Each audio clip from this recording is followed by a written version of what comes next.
I moved to Barcelona to start over. My ex-wife Beatrice married Victor Thornton exactly 3 weeks after our divorce papers were stamped. She called him a visionary venture capitalist. My son Julian told me he would be the best man at their wedding because he wanted a father figure who understood real money. They thought I was finished just an old, retired industrial automation engineer with a small pension and a broken heart. They were wrong. At their wedding, a guest said one sentence that made Beatrice scream. Then at 2 a.m., my phone rang. Before I tell you how sweet that revenge tasted, let me go back to the moment everything fell apart. My name is Milton Vance. I am 74 years old, and for 45 years, I designed automated control systems for skyscrapers and manufacturing plants.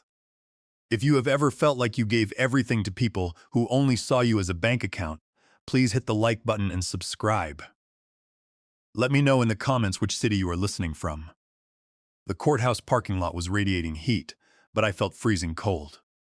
I was holding the keys to my black Mercedes S-Class, a car I paid for with overtime shifts and blistered hands. It was the only luxury I had allowed myself. Before I could unlock the door, a hand with long crimson fake nails snatched the key fob. It was Beatrice. At 65, she was still striking, but greed had begun to rot her character. She dangled the keys in front of my face. "Don't be pathetic, Milton," she sneered. "The judge awarded the car to me. It goes with the house and 60% of our savings. You don't need a luxury sedan to drive to the library." I stood there, my empty hands hovering in the air. It wasn't about the car, it was the disrespect. "Beatrice," I said, "I maintain that engine. I know every wire in that chassis. You don't even know what fuel it takes." She laughed, a harsh, grating sound. "That is what money is for, Milton. You love getting your hands dirty. That is why you are small. Victor doesn't fix Carsayuro. He buys the dealership. That is the difference between a laborer and a king." Victor. The name tasted like bile, the man she had been seeing for 6 months behind my back, the man she was leaving me for. I took a deep breath, fighting the urge to react. I am a logical man. I deal in circuits. If you overload a circuit, it blows. Beatrice was overloading me, but I refused to blow in public. "Enjoy the ride, Beatrice," I said. "Just remember to change the oil." She rolled her eyes, reached into her designer purse, and flicked a small plastic card at my chest. It bounced off my tie into a puddle of oil.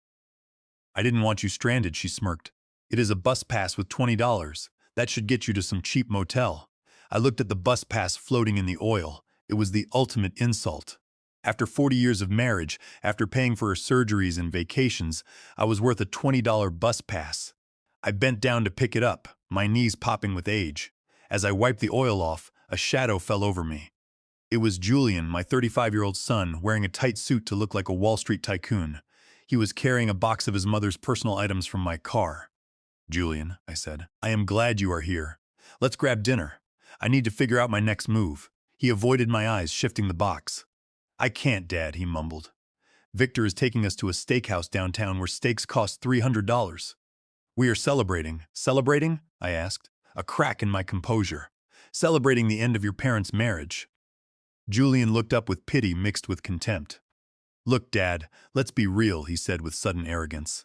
"You had a good run. You worked hard, but the world has changed. You can't save your way to wealth. Victor is going to teach me about leverage, crypto, and solar investments." He glanced at his mother, who was already revving the Mercedes engine. "You should be happy for Mom. She finally got the upgrade she deserves." Upgrade. My son called another man an upgrade to the father who taught him how to throw a baseball, sat up with him through fevers, and paid for the college degree he wasn't using. I looked at Julian, seeing the weakness in his chin and the hunger for easy money. I realized I hadn't just lost a wife, I had lost my son long ago.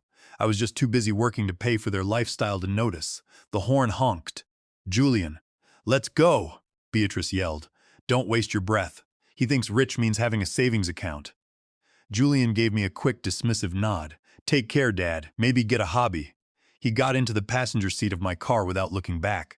I watched the car peel away, leaving a trail of exhaust. I stood alone, clutching my suitcase and the oily bus pass.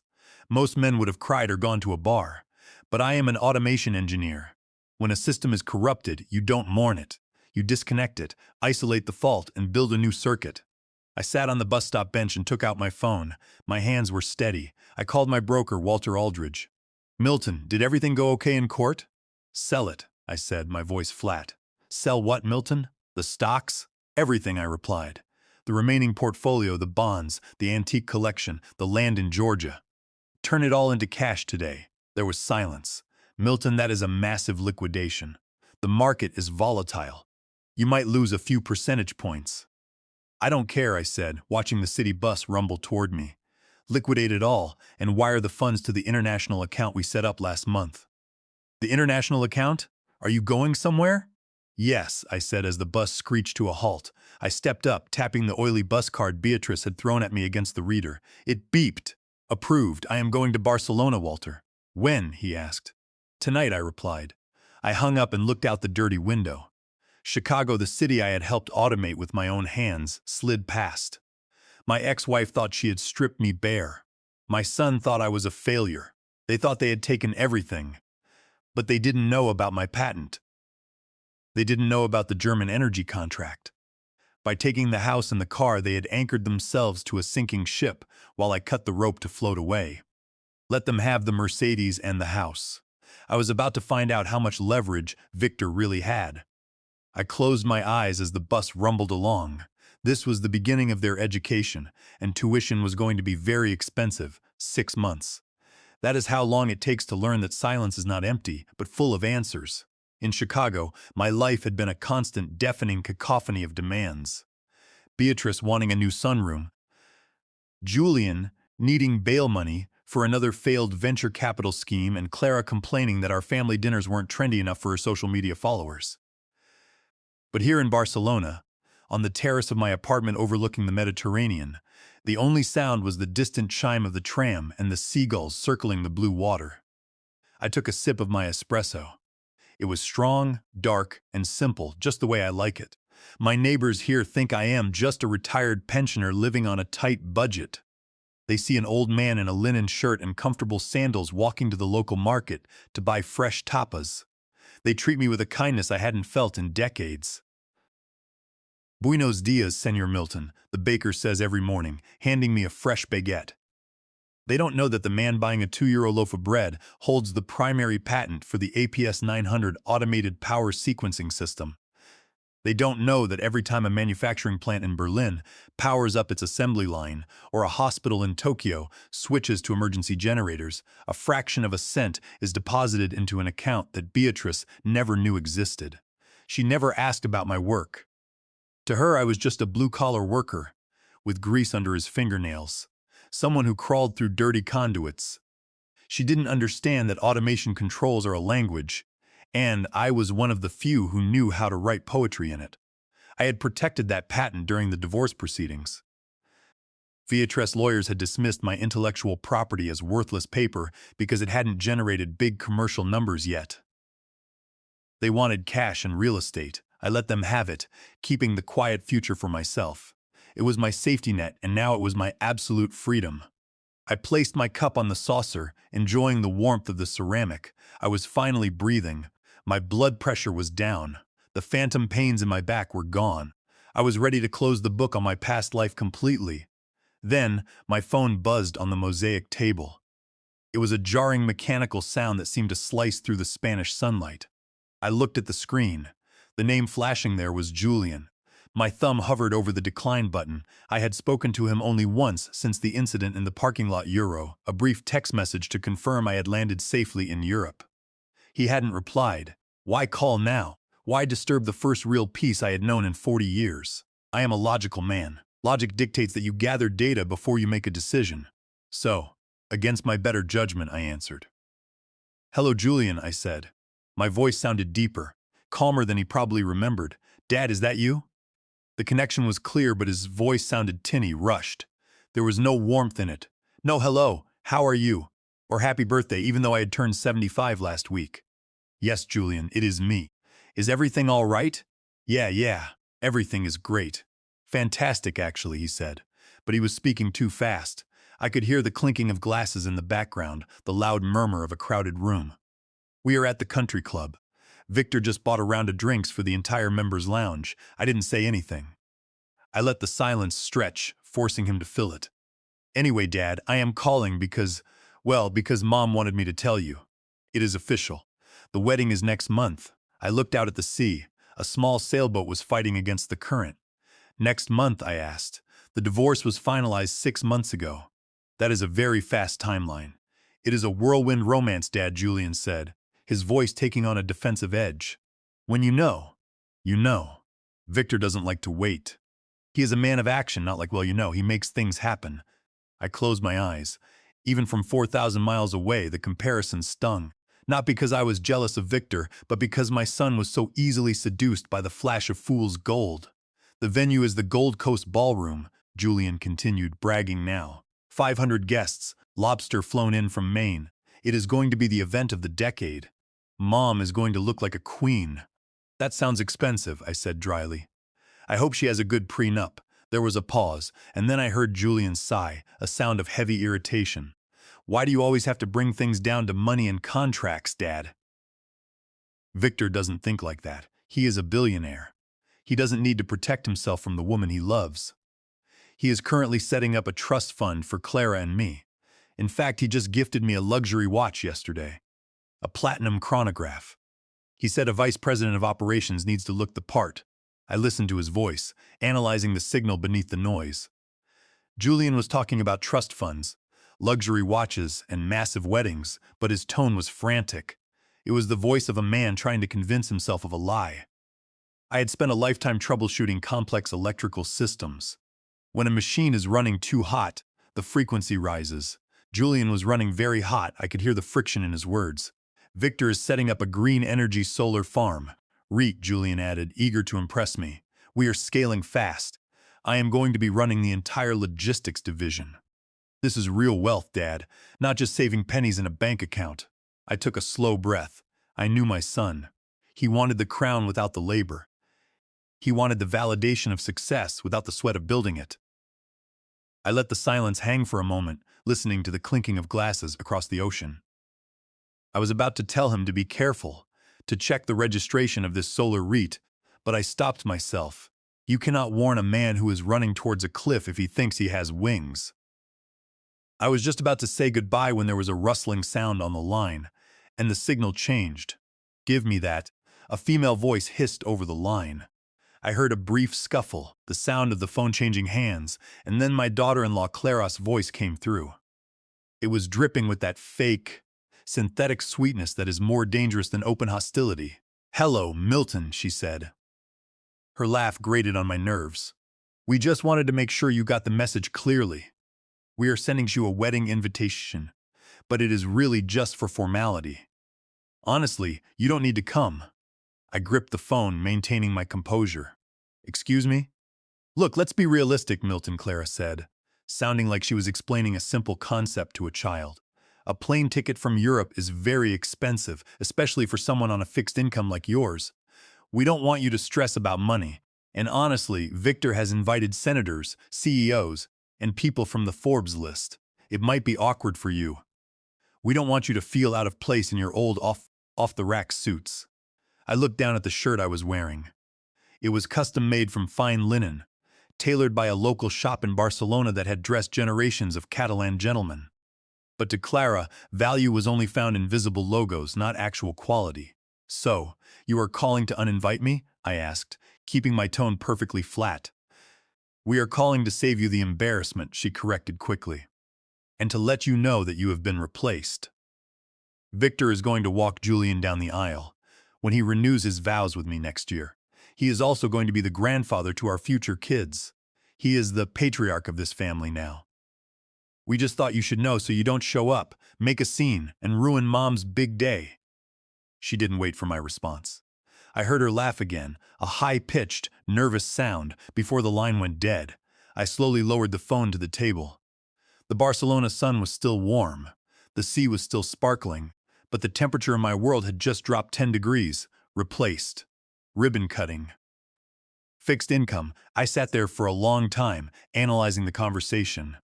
I replayed their words in my head, stripping away the insults to find the raw data underneath. As an automation engineer, you learn that noise is often a distraction from the actual signal. Clara and Julian were making a massive amount of noise. They were bragging, insulting, and posturing. But why? If they were truly happy, if Victor was truly this billionaire benefactor, why did they feel the need to call me?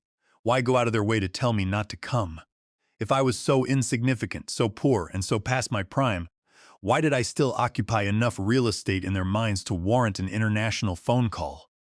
I tapped my fingers on the table. One tap, two taps, three taps, fear. That was the signal hidden in the noise. They were afraid. Clara's laugh was too loud. Julian's praise of Victor was too frantic. They sounded like people trying to convince themselves of a reality that didn't exist. And then a cold, sharp realization struck me. Victor Thornton, the green energy venture capitalist who had appeared out of nowhere. The man who was supposedly spending money like water.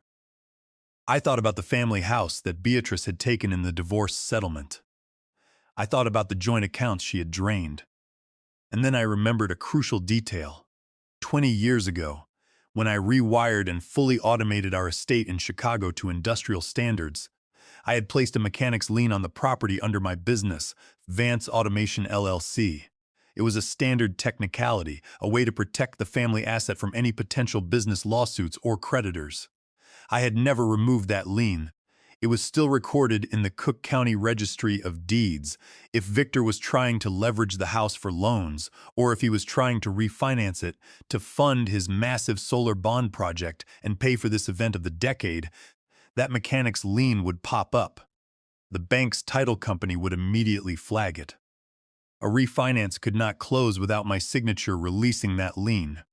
But they hadn't asked for my signature. This meant one of two things. Either they didn't know about the lien yet and were about to hit a brick wall, or they had already bypassed it. And the only way to bypass it without my knowledge was to forge my signature on the release form. I looked at my phone. "We don't want you to make a scene," Clara had said. They weren't afraid of me being poor. They were terrified of me being present. They were terrified of the master engineer coming back to inspect the wiring. I stood up, leaving my espresso on the table. The peaceful retirement in Spain, the quiet walks along the beach, the afternoon tapasa euros they would have to wait. There was a short circuit in the system, and it was threatening my name and my legacy.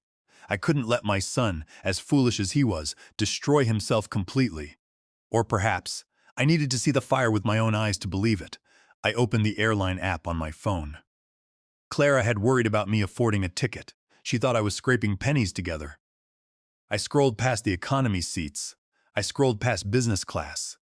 I selected a first-class suite for the flight to O'Hare tomorrow morning. I wasn't going back for the wedding cake. I was going back to inspect the circuits because I had a feeling that this wealthy new life my ex-wife was building was wired to explode, and I wanted to be the one holding the remote control when it happened. One-way ticket, I whispered to the empty terrace. I went inside to pack. I chose my best charcoal gray suit, the one that felt like armor. They wanted a ghost. They were about to get a haunting. The flight from Barcelona to O'Hare is about 9 hours of dead time, but I didn't spend it sleeping. First class on a modern airline is less like a plane and more like a floating office, quiet and isolated. I popped open my laptop, paid for the high-speed satellite Wi-Fi, and went straight to work. I don't deal in emotions, I deal in documentation. When you want to trace a fault in a system, you don't just a euros, you look at the schematics. For a property, the schematics are held in the Cook County Recorder of Deeds. I logged into the portal, typing in the familiar address. I paid the standard $15 fee to pull the complete title history for 742 Oakwood Drive Fall, the brick colonial house where I had spent 40 years of my life. The house that the divorce judge had handed to Beatrice as part of her 60% split. I scrolled past the original mortgage from 30 years ago, the satisfaction of mortgage document I had signed 5 years ago when I paid off the final installment, and the quitclaim deed transferring my interest to Beatrice. And there it was, filed exactly 3 weeks ago. A document titled Full Release of Mechanic's Lien. I clicked the link to download the PDF, my eyes scanning the scanned pages.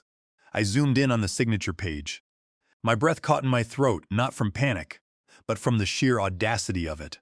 There was my name, Milton Vance, written in a shaky, sweeping cursive that was trying very hard to look like mine, but my signature has a distinct, jagged edge euro, a signature shaped by 45 years of holding heavy tools, bending copper conduit, and pulling high-voltage cables. I also have a tremor in my right hand from a minor stroke I suffered 5 years ago, which leaves a slight, unmistakable hitch in the way I cross my T and loop my N. This forged signature was too smooth. It was the signature of a younger person, someone who had traced my name from old tax documents onto a tablet. I scrolled down to the notary public block. The document had been notarized in Cook County by a notary named Clara Miller. Clara. My daughter-in-law's maiden name was Clara Miller. She had obtained her notary license 2 years ago to help with her social media marketing business, using it to stamp contracts for micro-influencers. It was a closed circuit. Victor needed the lien cleared to secure the refinance. Julian was too cowardly to ask me. Clara had the notary stamp, so they had simply sat around Beatrice's kitchen table, forged my name, stamped the paper, and filed it. I sat back in my leather seat, watching the clouds over the Atlantic drift past. I felt a cold, hard satisfaction. They thought they were being clever.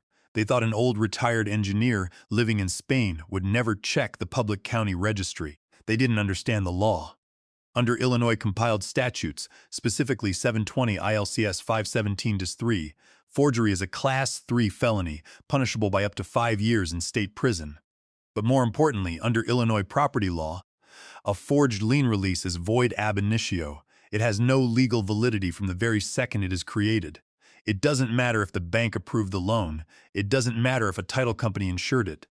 The lien was still active, which meant the bank's new mortgage was completely unsecured by the property. The bank had handed over $600,000 based on a piece of trash. I opened my email and drafted a message to Walter Aldridge, my friend and the manager of the First National Bank branch where Beatrice had secured her loan.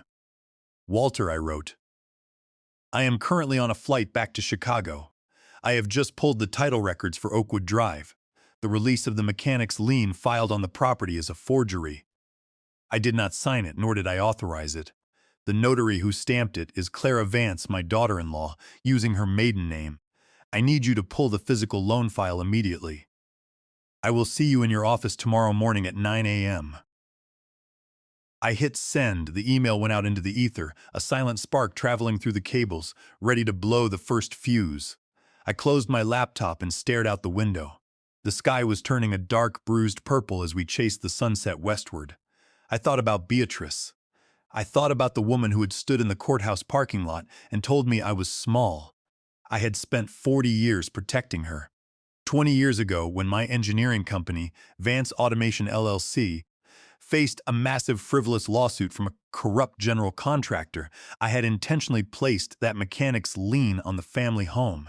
It was a shield, a legal barrier that kept my personal assets out of reach of creditors. I had left it there as a permanent safety valve, and in return she had handed the keys to our history to a con artist and signed my name to a lie. She wanted to be a queen, and Victor was her king. But every king needs a kingdom, and Victor's kingdom was built on paper and stolen credit cards. I was going to pull the load-bearing pillar from their castle, and I wanted to be standing right there to watch it collapse. When the plane finally touched down at O'Hare, the cabin pressure hissed as the doors opened. The familiar smell of Chicago Eurojet fuel, damp concrete, and industrial Chile Euro hit me. I grabbed my bag and walked out of the gate. I didn't feel cold. I felt wired, like a system that had just been connected to a fresh power source. The hunt was on, and the prey had no idea the hunter was already in the building. I walked out of the terminal and hailed a cab to the hotel on Dearborn Street, the same street where my old bank was located. I checked into a quiet suite, ordered a simple meal, and spent the evening reviewing my files. I needed to be sharp for the morning. Walter was a good man, but he was a banker, and bankers are bound by procedures. I needed to show him the cold, hard math of their liability. I lay down in the dark, the city lights reflecting on the ceiling like circuits on a motherboard, waiting for the first wave to hit. Chicago O'Hare Airport has a very specific smell. It smells of industrial cleaning solvent, jet fuel, and traveler anxiety. For 45 years of my working life, that smell meant a job. It meant I was there to troubleshoot a blown transformer bank in Terminal 3, or fix the automated baggage claim conveyor belts that had jammed for the 100th time.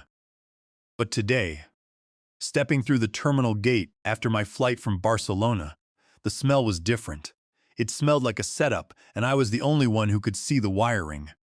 I was heading toward the taxi stand, pulling my leather carry-on bag, when a commotion near the VIP pickup area caught my attention. Usually, I would ignore it. Noise is just a symptom of an inefficient system. But then I heard a voice I knew better than my own name. A voice that used to talk to me about dinner, but lately had only screamed about my lack of ambition. Beatrice. I stopped behind a concrete pillar, partially obscured by a tour group. I adjusted my reading glasses and watched. There she was, my ex-wife. She was standing on the curb, surrounded by 3 large, matching designer suitcases that looked brand new. She was wearing a white fur coat, even though it was only mid-October and barely 50 degrees out. She looked incredibly tense, constantly checking her reflection in a compact mirror, smoothing her hair and adjusting her massive diamond earrings. She looked like a woman who was working very hard to convince the world and herself that she was happy. And then the motorcade arrived. It wasn't just a car, it was a theatrical production. 3 black SUVs flanked a gleaming silver Bentley Flying Spur. The vehicle screeched to a halt with a dramatic flourish that was entirely unnecessary for an airport pickup. A driver in a crisp black uniform jumped out to open the rear door of the Bentley, and out stepped Victor Thornton. He looked exactly like his photos.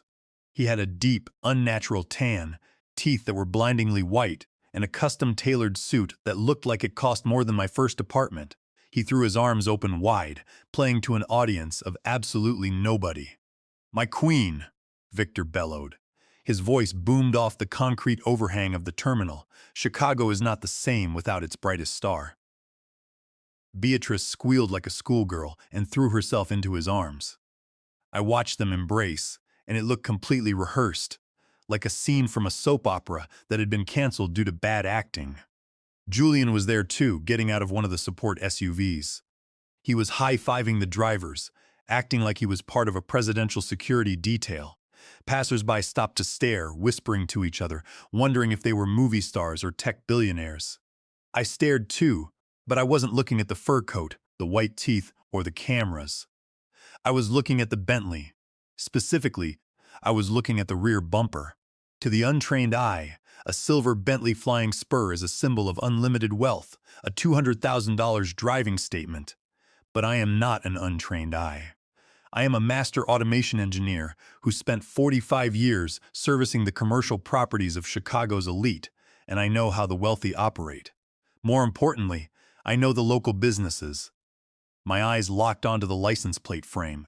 It was a discreet black chrome frame, but I saw the small stylized crown logo etched into the bottom corner with the letters Empire Exotics. A cold smirk touched my lips. Empire Exotics wasn't a dealership. It was a luxury rental agency located on the south side of Chicago. I knew them well because my company had rewired their entire automated garage security system 3 years ago after they suffered a series of high-profile thefts. I knew their inventory, I knew their rates, and I knew that they specialized in renting luxury vehicles to influencers, music video producers, and corporate pretenders who needed to look rich for exactly 24 hours. Real billionaires do not drive cars with rental agency plate frames. Real billionaires have private drivers who own the vehicles, or they register the plates under corporate trusts to hide their identities. Victor Thornton, the legendary venture capitalist, who was supposedly reshaping the green energy market, was picking up his bride in a rental car that cost $2,200 a day.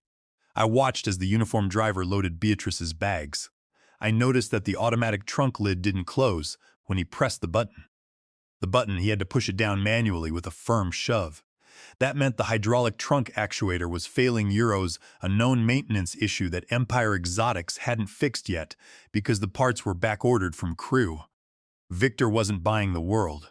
He was renting it by the hour, hoping the bill wouldn't come due before he completed his transaction. As the Bentley and the SUVs peeled away, tires chirping as they merged into the airport traffic, I finally stepped out from behind the concrete pillar. I walked toward the taxi line, my mind calculating the variables. Renting a luxury car is not a crime. Maybe his personal fleet was in the shop. Maybe he liked the variety. But when you couple a rental Bentley with Julian's desperate phone call bragging about country clubs and platinum watches, it becomes a red flag the size of a billboard. A con artist relies on speed and glare. They show you the flash so you don't look at the foundation. But I am an engineer. I don't care about the paint job. I care about the structural integrity. And Victor Thornton's foundation was starting to show some serious cracks. "Driver," I said as I slid into the back of a yellow cab at the front of the line, "take me to Dearborn Street, the First National Bank." I didn't go to my hotel first. I didn't stop to get food. I went straight to the source of the current. If you want to know where the power is leaking, you check the meter. I needed to see Walter Aldridge, and I needed to see what kind of papers my family had signed. The game had officially changed, and Victor had no idea that I had just bypassed his security sensors. First National Bank of Chicago on Dearborn Street is a cathedral of marble, polished brass, and financial history. It smells like old money and security. I had banked there for 30 years. It was where I deposited my first checks as an apprentice, set up my company accounts for Vance Automation LLC, and signed the mortgage papers for the Oakwood Drive house.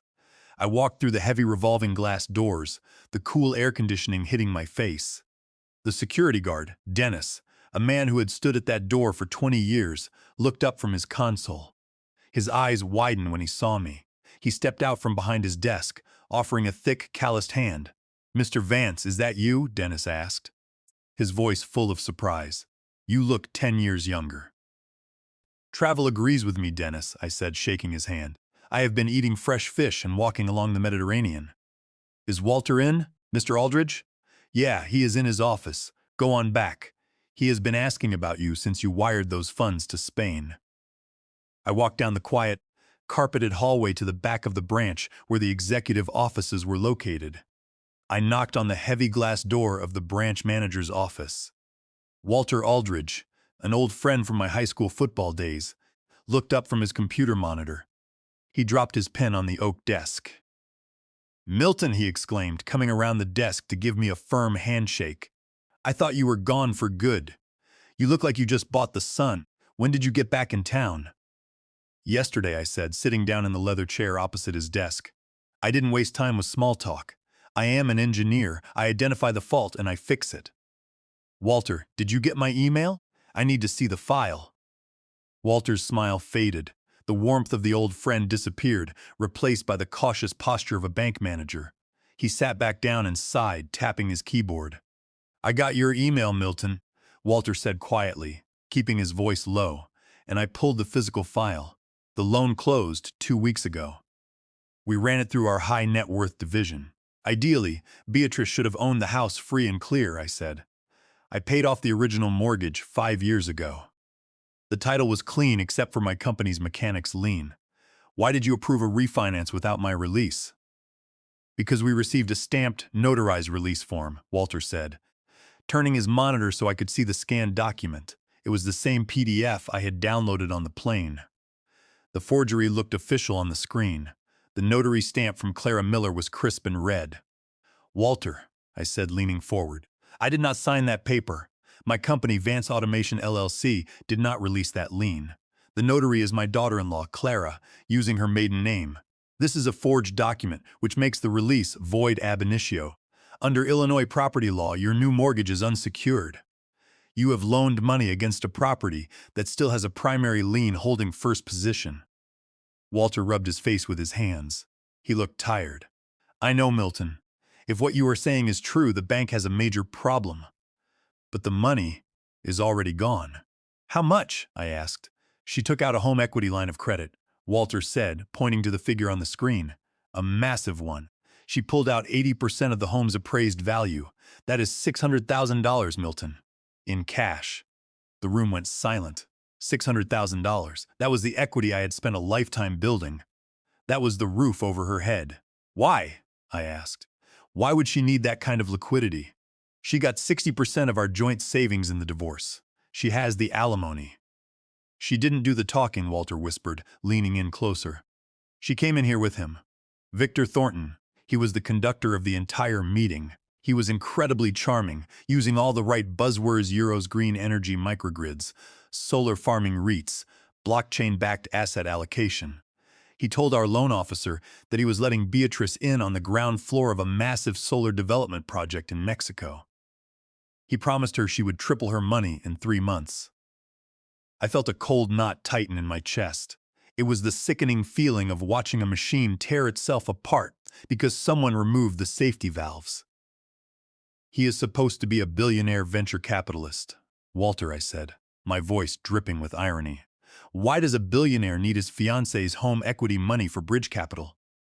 "Exactly," Walter said. "We ran a soft credit check on him, just standard procedure for a guarantor. Milton, the man is a ghost. He has credit cards, sure, but no major personal assets in the U.S. He has an LLC registered in Delaware, but no commercial banking history with any major institution. His wealth seems to be entirely liquid and constantly moving.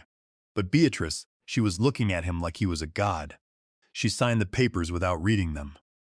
The loan officer said she was practically floating. The funds were wired to Victor's Delaware LLC account the same afternoon. I sat back, crossing my arms. The rental Bentley, the frantic phone call from Julian warning me not to come, the $600,000 extracted from the house. It wasn't just a bad marriage or a fast romance. It was a harvest.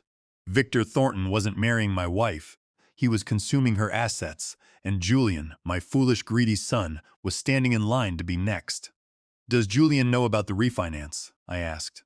Walter shook his head. Julian co-signed the loan documents as a witness. He was in the lobby talking to one of our tellers about buying a Lamborghini with his share of the profits. He thinks Victor is his ticket to the elite class. I stood up, buttoning my custom linen jacket. My hands were perfectly steady. The old Milton would have rushed to Beatrice's house, screamed at her, and tried to save her from her own stupidity. The old Milton would have tried to patch the circuit, but the old Milton had been thrown into a puddle of oil with a $20 bus pass. "What are you going to do, Milton?" Walter asked, standing up.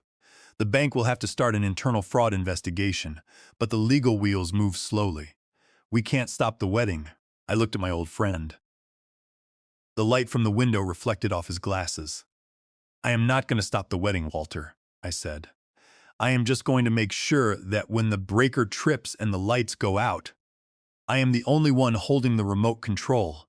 The Gilded Horn is the kind of restaurant where the lighting is intentionally dim, the menus have no prices, and the waiters look down on you if you ask what the soup of the day is. It is a temple of financial excess in the heart of Chicago, a place where people go not to eat, but to be seen eating." I walked in exactly 5 minutes late. I had spent the afternoon watching my ex-wife's house from a coffee shop across the street, observing a moving truck take away the last of the furniture I had built with my own hands. Now, I was ready to see the people who were spending the proceeds. The maître d', a young man with slick-back hair and a sneer practiced in a mirror, tried to stop me at the entrance. He scanned my suit, looking for a reason to turn me away. "Do you have a reservation, sir?" he asked, his voice dripping with condescension. "I am with the Thornton party," I said, my voice calm, flat, and authoritative. His face changed instantly. The sneer vanished. "Ah, Mr. Thornton's party.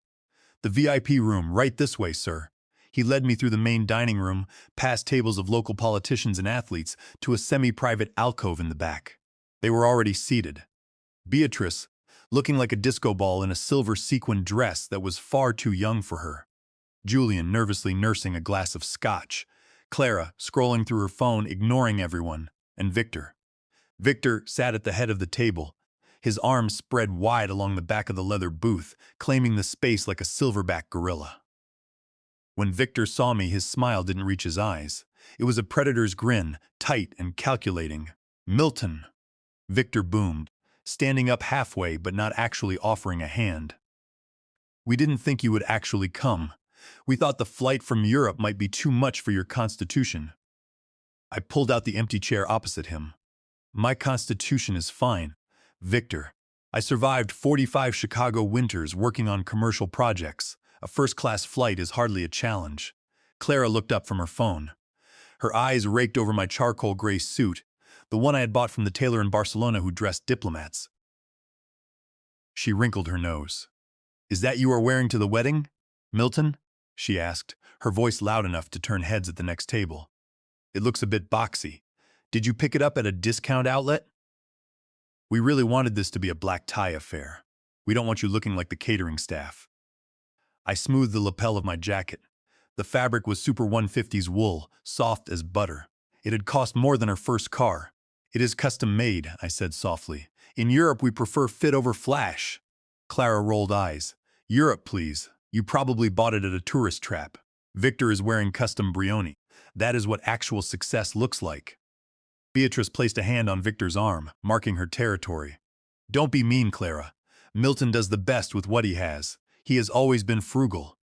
Victor chuckled, a deep, patronizing sound. Let's get the man a drink.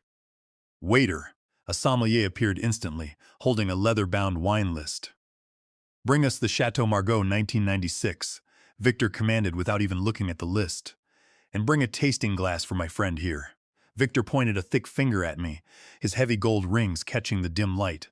Milton, I want you to taste this. You probably drink that box stuff, right? Or maybe domestic beer. This will educate your palate. It is a $2,000 bottle. Try not to gulp it. The table went silent. Julian looked down at his plate. He knew I didn't drink boxed wine. He knew I had built a temperature-controlled wine cellar in our basement years ago, before Beatrice turned it into a shoe closet. The sommelier poured a small amount of the dark red liquid into a glass and placed it in front of me. Victor watched me with amusement, waiting for me to be overwhelmed, to be grateful for his charity. I picked up the glass. I swirled it gently, watching the legs coat the crystal. I held it to the light. The color was slightly off, a bit too brown at the edges for a 1996 vintage. I leaned in and took a sniff. Corked. The wine was completely corked. It had turned. It smelled like wet cardboard, damp basement, and vinegar. The storage temperature had clearly failed years ago. I looked at Victor. He was beaming, expecting me to praise him. Well, Victor asked, what do you think? Can you taste the oak? The history? I set the glass down. It is certainly distinct, I said. It has a very pungent aroma. I think it suits you perfectly, Victor. He didn't catch the insult. He laughed loudly and clapped his hands, waving the sommelier forward. Pour it for everyone. We are celebrating. Celebrating what? I asked. Victor leaned forward, his elbows on the table. The future, Milton. My future, our future. I just closed a major seed round for my green energy solar farm, REIT. We are going to revolutionize the energy market. Julian here is going to be my vice president of operations. I looked at my son. Julian, you are leaving your job at the logistics firm? That is a union job with stable benefits. Julian finally looked at me. His eyes were defiant, but his hands were shaking as he gripped his glass. Dad, stop living in the past. Unions are for old people. Victor is giving me equity, stock options. When the company goes public in 2 years, I will be worth $10 million. And what is your salary until then? I asked. Julian hesitated, glancing at Victor. We are taking a nominal salary to maximize growth. But Victor is covering my personal expenses. He is taking care of us. I looked at Beatrice. She was nodding vigorously, her diamond earrings clicking. He is so generous, Milton. He paid off Julian's student loans last week. Did you see the bank receipt? I asked her. Or did he just tell you he did it? Milton, Beatrice snapped, her face flushing. Why do you always have to be so negative? Why can't you just be happy that our son finally has a father figure who knows how to win? The words hung in the air like heavy smoke. A father figure. I looked at the four of them, and for the first time in 6 months, I felt completely detached. The final circuit had been cut. I was free. I looked at Victor, keeping my expression perfectly neutral. If you are building a solar grid, I said, you need to understand the load. What is the total megawatt capacity of your current solar installation in Mexico, and what is the local utilities transmission infrastructure?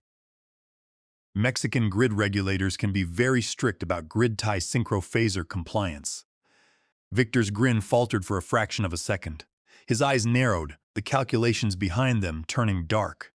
He swirled his glass of spoiled wine, trying to regain his posture of easy confidence. You are thinking in terms of old wires and copper tubes, Milton, Victor said with a dismissive wave of his hand. That is the industrial age mindset. We don't deal in local grid capacity. Our Sola's green bonds use a proprietary blockchain protocol to tokenize solar yields.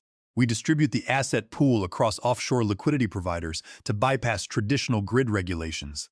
It is scalable. It is modern. I took a sip of my water. I spent 45 years designing automated control systems for power grids.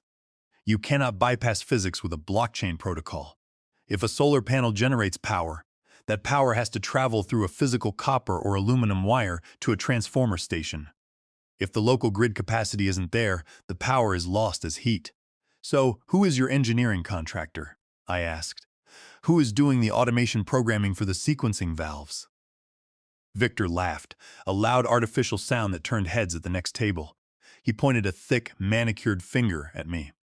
See this, Beatrice? This is why the working class stays where they are. They get bogged down in the dirt. They want to know about sequencing valves while we are acquiring the land rights. Milton, our project is managed by international developers. We don't micromanage the labor, we provide the capital and harvest the yields. Beatrice smiled warmly at him, her face filled with absolute adoration. Victor is right, Milton. You always did get obsessed with the details. You had spent 3 days in the basement analyzing a circuit board while the rest of the world moved on. That is why you never scaled. Victor operates at a higher level. Julian chimes in, his chest puffed out in his tight suit. Exactly, Dad. Victor doesn't need to answer your basic technical questions. The investment prospectus has already been vetted by his private equity partners in Zurich. My job as VP of Operations is to manage the logistics of the equipment delivery. We are ordering 50,000 high-yield solar modules next week. From which manufacturer, I asked my son. Julian blinked, looking at Victor for support. Victor cleared his throat, taking a sip of the corked Margaux. He grimaced slightly but swallowed it, too proud to admit he had ordered vinegar. We use a proprietary OEM supplier in South America, Victor said smoothly. Now, if you don't mind, Milton, this is a family celebration, not an engineering audit. Let's talk about the wedding. The Gold Coast Ballroom is fully booked. We have a 45-piece orchestra coming in. I looked at the three of them. I looked at Beatrice, who had refinanced her home euros. The home I paid for and handed $600,000 to a man who couldn't name his own solar panel manufacturer.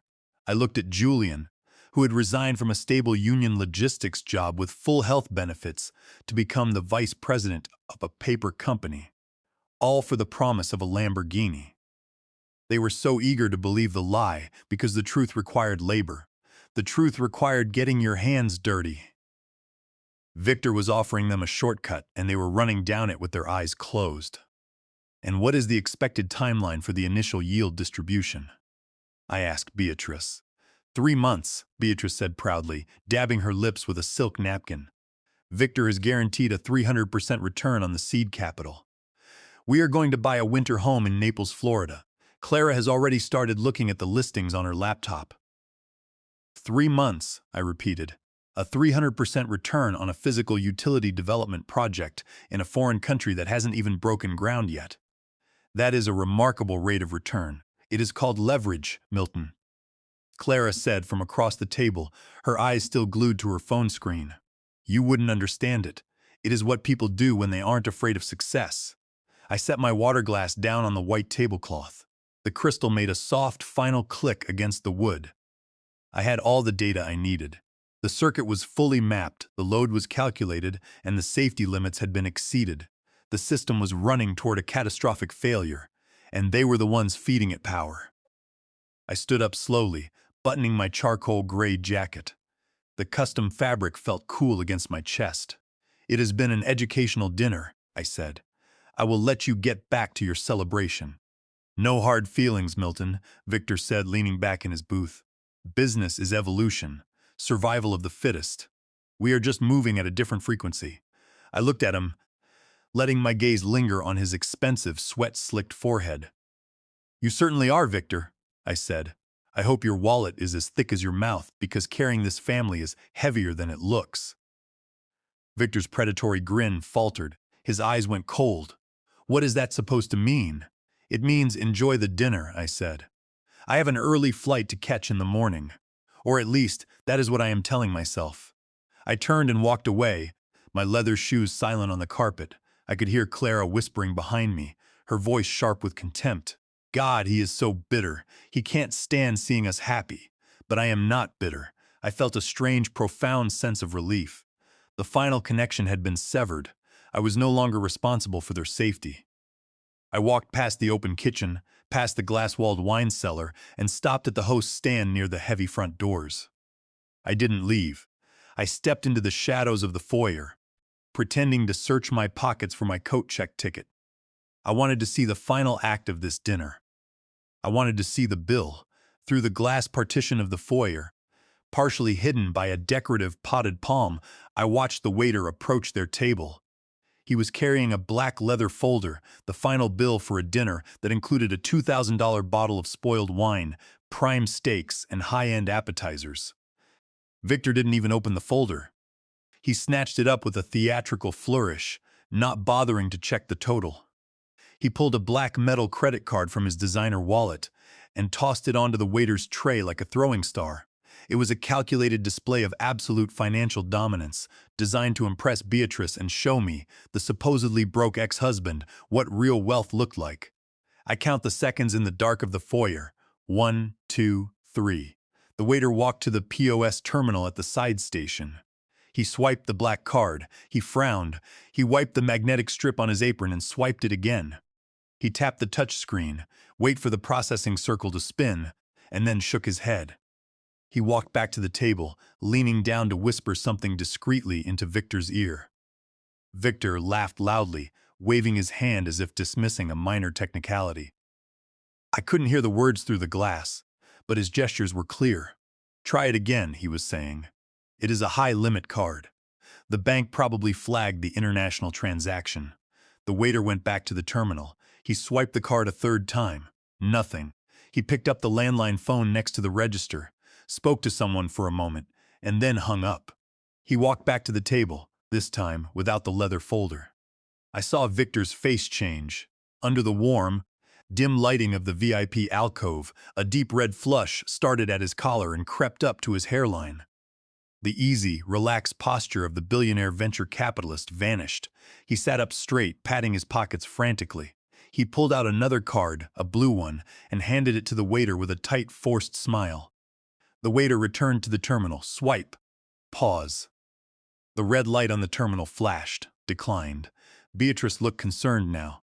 She reached into her designer purse, pulling out her own credit card to offer it, but Victor snapped. I saw him grab her wrist, pulling her hand down. He was arguing with the waiter now, his gestures getting wilder and more aggressive. He was pointing at his suit, pointing at the table, probably screaming the classic line, "Do you know who I am?" The restaurant manager, a tall man in a dark suit who looked like he had dealt with corporate pretenders before, began to walk over. The other diners at the nearby tables were starting to stare, whispering to each other, their faces filled with amusement. In high society, nothing is more entertaining than watching a wealthy man's money vanish in real time. That was all I needed to see. The first crack in the dam had appeared. The water was starting to leak through the foundation, and the pressure was only going to build from here. They had called me a failure. They had called me cheap. And all the while, they were handing the keys to their future to a man whose credit cards couldn't even cover a dinner bill. I pushed open the heavy glass front door of the restaurant and stepped out into the cool Chicago night. The autumn air tasted sweet, clean, and free of grease. "Hey, buddy," the valet called out as I stood on the curb. "You need your car?" "No," I said, flagging down a passing yellow cab. "I don't have a car. I have a bus pass. And it is the most valuable thing in the world right now because it is fully paid for." As the taxi pulled away from the curb, merging into the traffic on Dearborn Street, I looked back through the window. Through the glass facade of the restaurant, I could see Victor standing up, his face purple with rage, waving his hands at the manager, while Julian frantically searched his own empty pockets. Clara was staring at her phone, her face pale, probably realizing that a declined card wasn't very Instagrammable. The dinner was on them. But the real bill, the one that couldn't be settled with a blue card or a fake trust fund euros, was coming tomorrow, and the interest rate on that bill was going to be deadly. I leaned my head back against the vinyl seat of the cab. Tomorrow was the wedding day, the event of the decade on Lake Michigan. I checked my phone. I had a text message from Clara that had arrived during the dinner. Reminder, it read, "The pre-wedding yacht cruise is for VIP guests only. Don't embarrass Julian by showing up at the dock." I looked at the message, a cold smile touching my lips. I typed a reply. Understood. I will just be a spectator. I hit send. A spectator, yes, that is exactly what I would be, a spectator at a train wreck. But first, I had one more circuit to check. I pulled out my phone and dialed a number I had memorized 20 years ago. It was the private number for Harvey Collier, a retired senior fraud investigator, and my old chess partner from the neighborhood. Harvey was a man who spent 30 years tracking financial predators and Ponzi schemes. "Harvey," I said when he answered. "It's Milton. I need a favor. I need you to run a full background check on a man named Victor Thornton. Claims to be a venture capitalist from Florida. He is marrying my ex-wife tomorrow." "Milton?" Harvey's gravelly voice sounded alert. "You're back? Give me the spelling of the name and whatever details you have. I'll run it through the system tonight." I gave him the information, hung up, and watched the city lights flicker past. The trap was set and the gears were beginning to turn. The wind off Lake Michigan in late October cuts through you like a knife. But on the deck of the yacht Victor had chartered, the cold was the only honest thing present. The vessel was named the Golden Horizon, 120 feet of fiberglass and vanity bobbing in the dark water. It was impressive, I will admit. Waiters in white tuxedos circulated with trays of caviar, and a jazz quartet played softly in the corner, fighting a losing battle against the wind. I stood by the railing, clutching a glass of sparkling water. I watched the city skyline drift by, the lights of Chicago shimmering like distant stars. It was the city I had helped power and automate, grid by grid, wire by wire. Now, I felt like a stranger floating past it. Clara had made it clear that my presence was tolerated, not desired. She had placed me at a small high-top table near the stern, away from the heat lamps and the VIP seating, but from my vantage point in the shadows, I could see everything. I was the safety inspector looking at a building that was about to be condemned.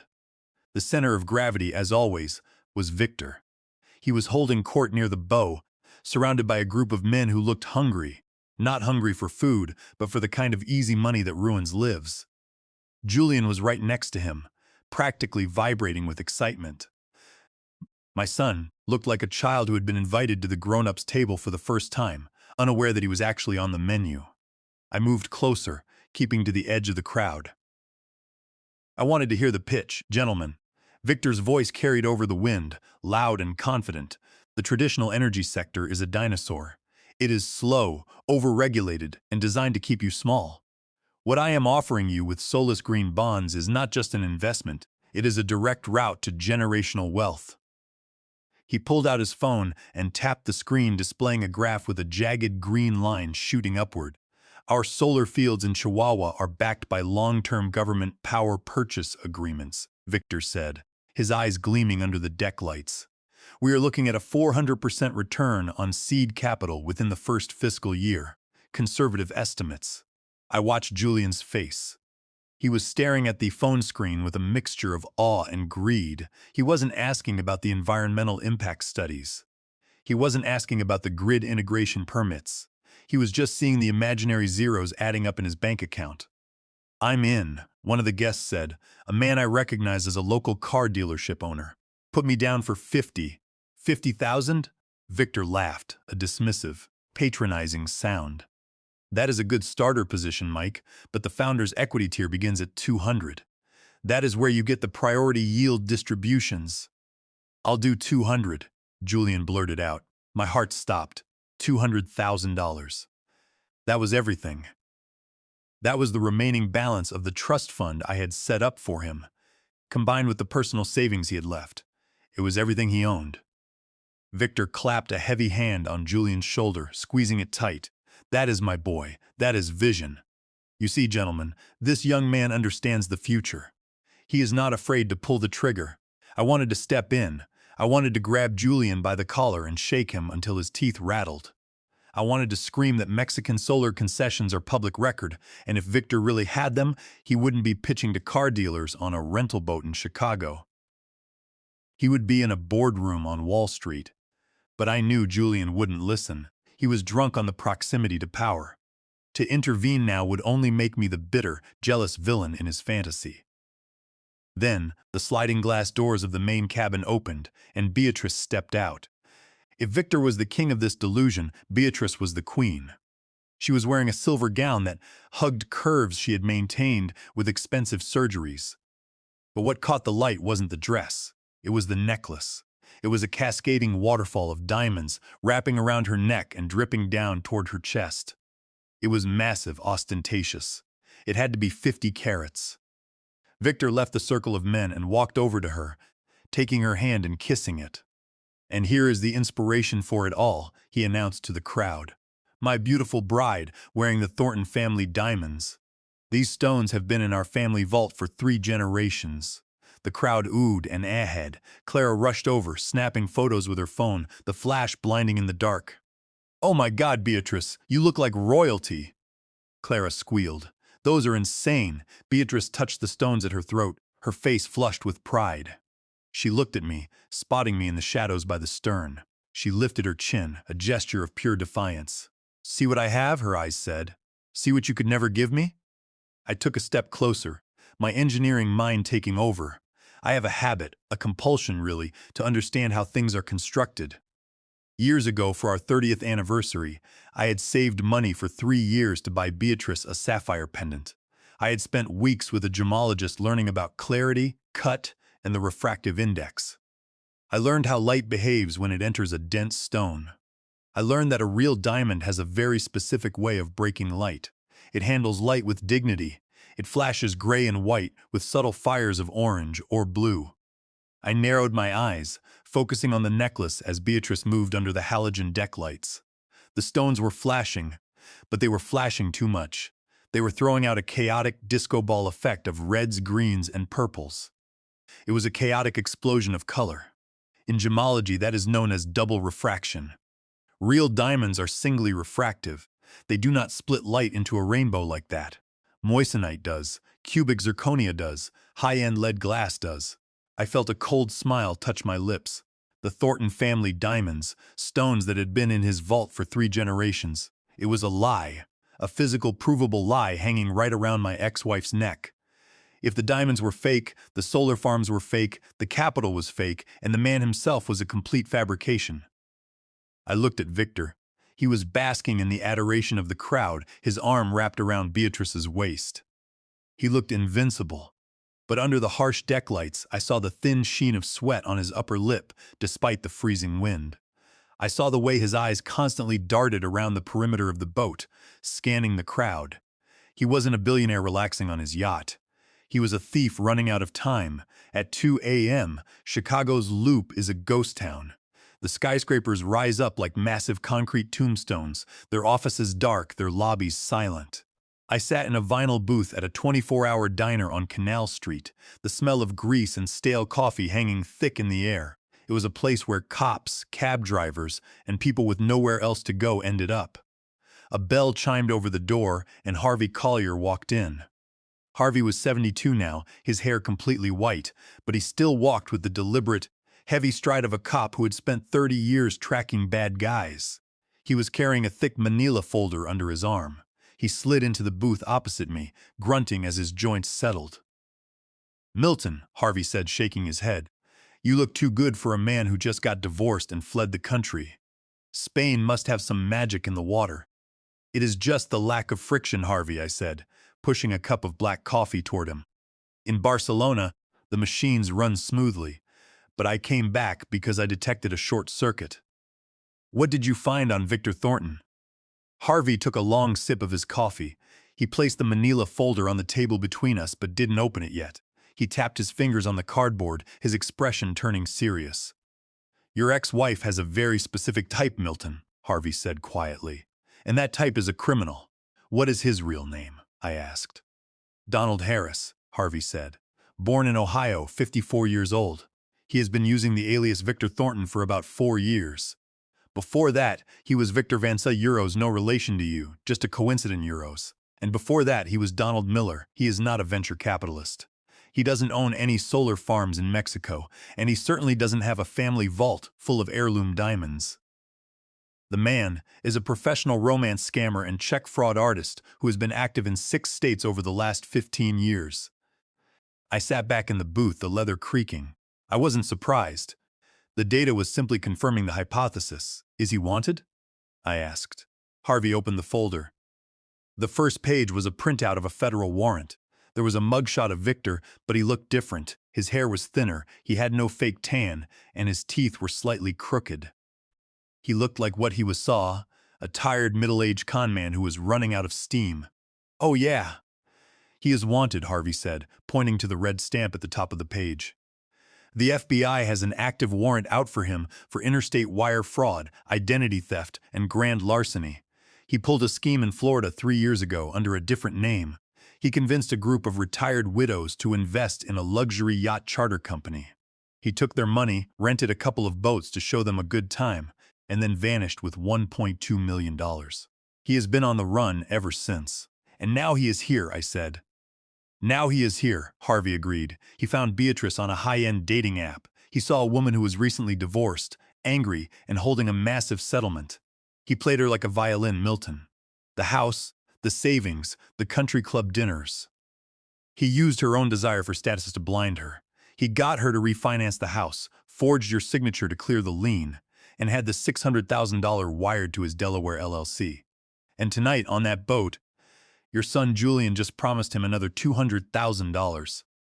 I looked at the mugshot of Donald Harris, the face of the man who was currently sleeping in my old bed, wearing my son's admiration like a trophy.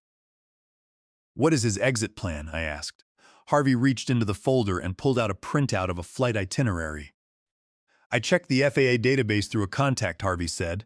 Victor A. Euro Donald Da Euro booked a flight out of O'Hare tomorrow evening, 8 p.m., first class to Panama City, Panama, a country that doesn't easily extradite for white-collar financial crimes. The flight is booked under the name Victor Thornton, but he used a forged passport with his photo. He is planning to walk out of the wedding reception, head straight to the airport with Beatrice's $600,000 and Julian's $200,000, and leave them both holding the empty bag. I stared at the flight itinerary. The wedding was scheduled for 2:00 p.m. tomorrow. The reception would end around 6 p.m. That gave him exactly 2 hours to get to O'Hare and clear security. It was a tight timeline, but entirely feasible for a professional runner. Milton, Harvey said, leaning forward, his face intense. I can call the FBI field office right now. I still have friends there. We can have federal marshals waiting at his hotel room before sunrise. We can stop this before the wedding even starts. I looked out the window of the diner. A street sweeper was rumbled past, its yellow lights flashing against the dark glass.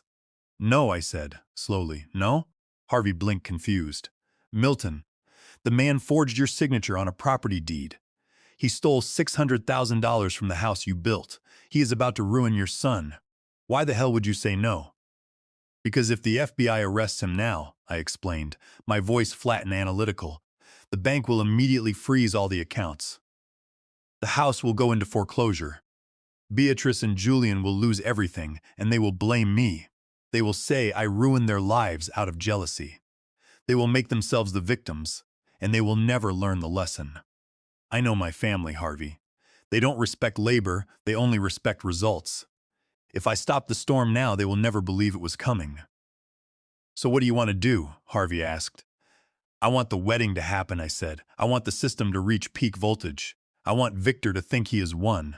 I want him to stand at that altar, look at my family, and believe he is the king of the world. And then, when he tries to pull the plug and run, I want to be the one who redirects the current. Harvey stared at me for a long moment. Then a slow, grim smile spread across his face. You always were a crazy bastard, Milton, he said, closing the folder. You play chess like an engineer. You don't take the pieces, you just build a cage around the king. Exactly, I said, standing up. Let him have his wedding. I am going to make sure the reception has a very special guest. The Gold Coast Ballroom in Chicago is a monument to a gilded age that never really ended. It features massive crystal chandeliers that hang from a 30-foot ceiling, gilded columns that reflect the light, and arched windows that look out onto the gray, choppy waters of Lake Michigan. It is the kind of room that demands a high level of performance. It was 1:30 p.m., exactly 30 minutes, before the ceremony was scheduled to begin. The 45-piece orchestra was already tuning their instruments, a low, chaotic drone of violins and oboes that sounded like a warning. The guests were beginning to arrive, the women in long gowns that swept the marble floor, the men in sharp black tuxedos. It was a crowd of local judges, politicians, and business owners euros. The exact people Beatrice had spent a lifetime trying to impress. I walked through the double oak doors, handing my ticket to the usher. I was wearing my custom charcoal gray suit, my white linen shirt pressed flat, and my leather shoes polished to a high mirror finish. I didn't look like a bitter ex-husband. I looked like a man who owned the room. I hadn't even reached the main foyer when a sharp hand grabbed my elbow. I turned to see Clara. She was wearing a bridesmaid's dress that was a bit too tight, her face contorted in a mixture of anger and panic. "Milton!" she hissed, pulling me into an alcove behind a marble column. "What are you doing here? I specifically sent you a text message telling you not to show up. This is a private event. The yacht cruise was one thing, but this is the actual ceremony. You are going to ruin everything." I looked down at her hand on my arm until she slowly released it, her crimson fake nails twitching. "I received your text, Clara," I said, my voice calm and even. "But I also received a formal, printed invitation in Barcelona. It was stamped by the Cook County clerk. I am a guest.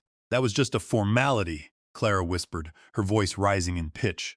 "We didn't think you would actually have the nerve to fly across the Atlantic just to sit in the back and look miserable. Look around you." "Milton? The mayor's chief of staff is here. The CEO of the largest construction firm in Illinois is here. You don't belong in this room. You are just a retired contractor on a pension." I smoothed the front of my jacket. "I spent 45 years automating the high-rises on this lakefront, Clara. I know the structural integrity of every building in a 5-mile radius. I belong in this room because I helped build it. Now, if you will excuse me, I am going to find a seat." I walked past her, leaving her standing in the alcove, her mouth opening and closing like a fish. As I entered the main ballroom, I spotted Julian. He was standing near the front of the altar, talking to one of the groomsmen. He was wearing a designer tuxedo, but it didn't fit him right. He was constantly pulling at his collar, adjusting his bow tie, and checking his watch. His skin looked sallow, sweat glistening on his forehead, despite the cool draft from the lake. He looked like a man who had bet his life savings on a single roll of the dice and was waiting for the cup to lift.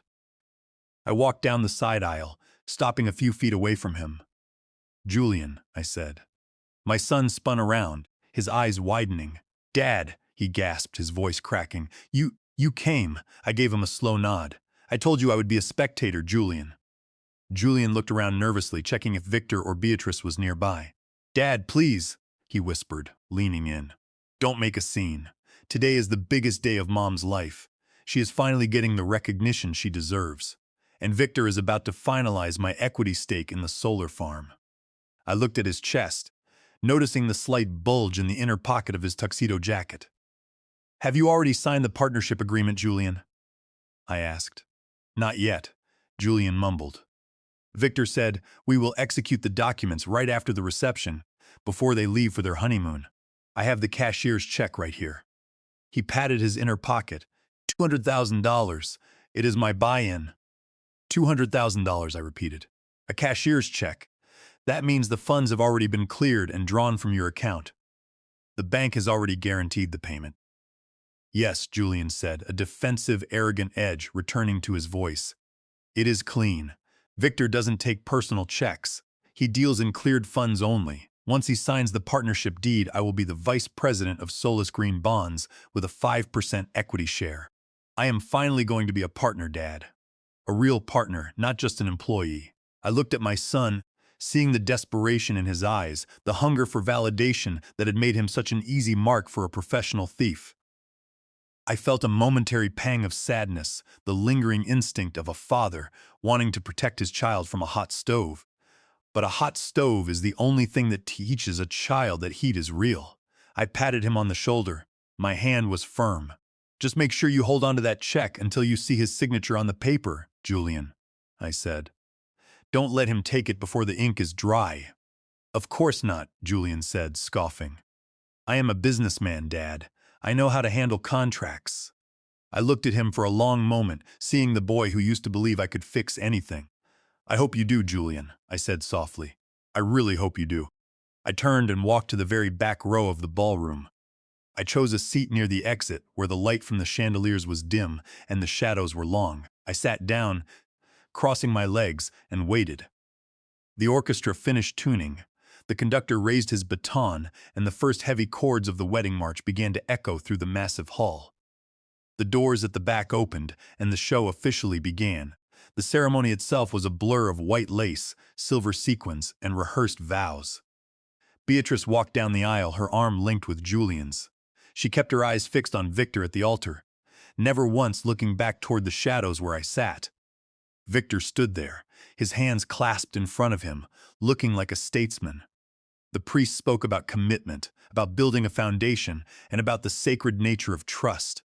I listened to the words, my face expressionless: commitment, foundation, trust. The three things Victor was about to systematically dismantle. When Victor spoke his vows, his voice was rich and smooth, carrying through the ballroom.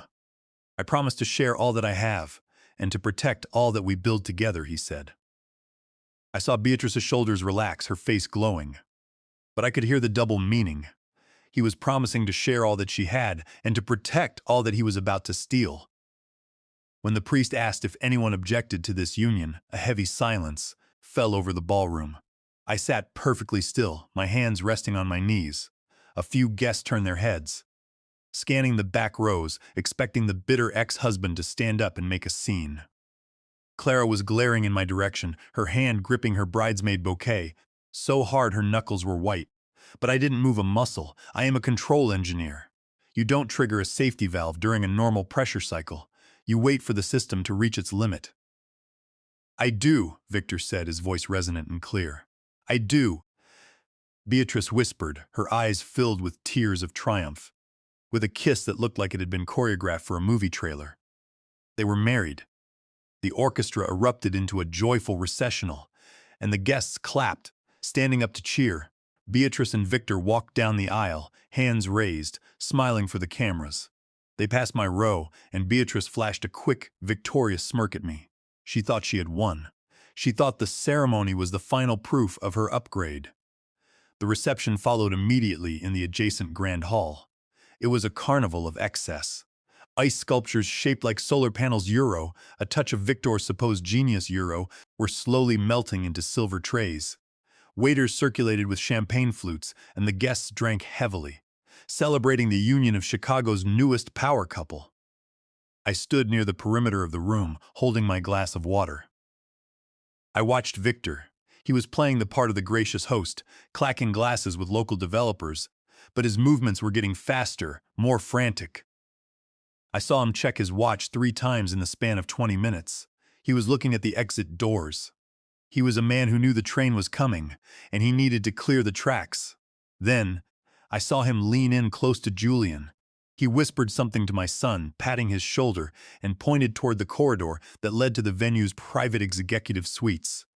Julian nodded eagerly, his hand immediately going to the breast pocket of his tuxedo. Clara, who had been hovering nearby like a hawk, joined them. The 3 of them walked out of the main reception hall, heading down the quiet, carpeted hallway toward the back offices. I set my water glass down on a passing waiter's tray. I waited exactly 60 seconds, letting the distance between us grow, and then I followed them. The hallway was lined with historic portraits of Chicago's founding families, their painted eyes watching me as I walked. The noise of the reception arose, the laughter, the clinking glasses. The brass section of the orchestra arose began to fade, replaced by the heavy silence of the carpeted corridor. I stopped outside the door of Suite 104, the private library. The door was heavy mahogany, but it wasn't fully closed. It was ajar by about 2 inches, a small crack in their security. I stood in the shadow of the doorframe, listening. "Here are the partnership documents, Julian," I heard Victor's voice say. It was smooth, but there was an underlying rush to it, a frequency that was running too fast. We need to execute these now. The notary has already stamped the signature page to save time. Once you sign and hand over the check, the LLC will issue your 5% equity share. You will be the official vice president of operations. I'm ready. Victor, Julian said. I could hear the excitement in his voice, the breathlessness of a man who believed he was crossing the threshold into the elite class. I have the cashier's check, right here. $200,000, drawn from First National. Excellent, Victor said, the sound of paper rustling. Sign on the line marked Partner B. Clara, you can witness it. Wait, Julian, Clara said, her voice sharp with sudden greed. Let me look at the equity clause again. It says 5%, right? And the distribution starts in 3 months? Yes, Clara, Victor said, his tone tight, his patience clearly wearing thin. We discussed this. The Naples home is already being processed under the corporate trust. Just let Julian sign. We have a flight to catch in 3 hours, and I still need to change. I looked at my watch. It was 4:30 p.m. His flight was at 8 p.m. The timing was perfect. I pushed the heavy mahogany door open. It swung back silently on its oiled brass hinges. I think you should check the warranty on that pen, Julian, I said, stepping into the room. Because once you write your name with it, that $200,000 is gone forever. The three of them spun around. Julian froze, the pen hovering an inch above the paper. Clara's face contorted in immediate fury. And Victor. Victor's eyes went wide, his tan looking suddenly gray under the fluorescent lights of the library. He clutched the document folder against his chest like a shield. Milton! Clara screamed. Get the hell out of here! I am calling security! Julian. Put the pen down, I said. My voice was quiet, steady, and filled with the absolute authority of a man who has just identified the primary fault in the circuit. The library fell into a dead, stifling silence. The only sound was the muffled, rhythmic thump of the bass from the reception orchestra down the hall. Clara took a step toward me, her teeth bared, her face twisted in absolute venom. Milton, she screamed, her voice shaking with rage. I told you to get out. You are a bitter, pathetic old man who can't stand that your family has moved on to someone who actually matters. Victor is a billionaire. He is setting us up for life. Security. She reached for the desk phone, but Victor Euros, rather. Donald Harris Euro reached out and caught her wrist. His hand was trembling. Under the harsh overhead lights, his perfect tan looked like yellow parchment. He was sweating through his makeup, thin lines of moisture cutting through the bronze powder on his forehead. No, Clara, wait, Victor said. His voice was still trying to maintain its deep, confident timbre, but it was cracked, running at a higher frantic frequency. Let me handle this. Milton is just having a senior moment. He has been living in Spain for too long. He doesn't understand corporate structures. He turned to me, offering a wide, fake smile that showed too much of his white-capped teeth. Milton, buddy. I get it. You are jealous. You feel replaced. But this is a legal transaction. Julian is buying into a Delaware-registered partnership. It is a standard private placement. You are making yourself look foolish. I didn't look at Victor. I looked at my son. Julian was standing there, holding the gold pen, his eyes darting between me and his new stepfather.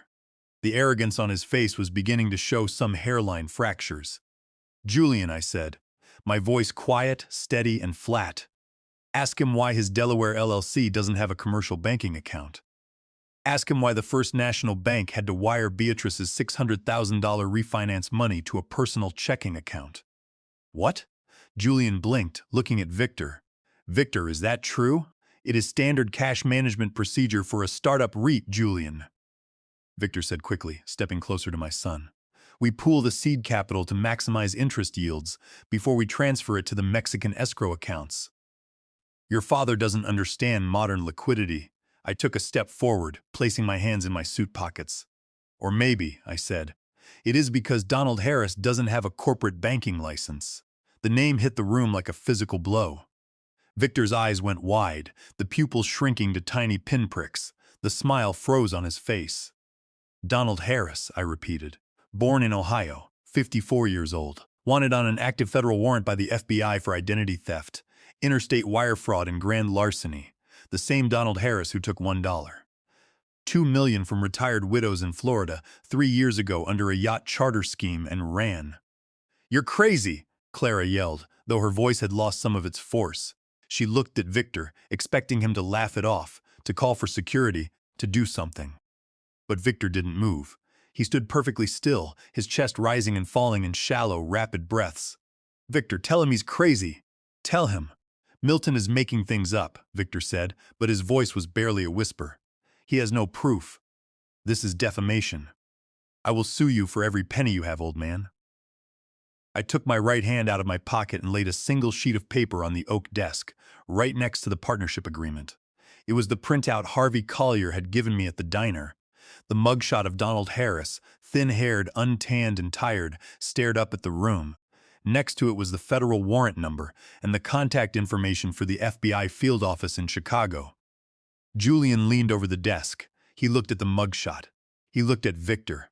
He looked back at the mugshot. His hand, the one holding the gold pen, began to shake. The pen clicked against the wood as he dropped it. "Dad," Julian whispered, his face turning pale.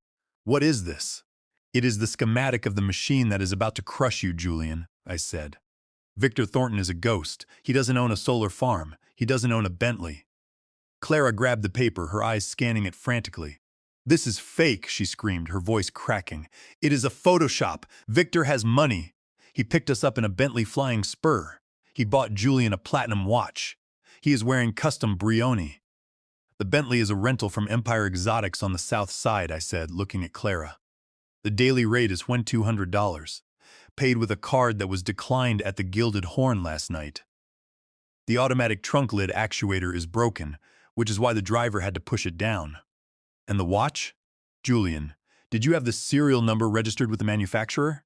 Or is it just another moissanite version of the Thornton heirloom diamonds Beatrice is wearing?" "Moissanite?" Clara whispered, her eyes turning to Victor. "Victor, what is he talking about? The necklace. You said it was in your family vault." "It is, Clara," Victor said, his voice rising in desperation. He was backing toward the door now, his hand reaching behind him for the brass handle. "Milton is lying. He is trying to destroy this family because he has nothing left. Julian, sign the papers.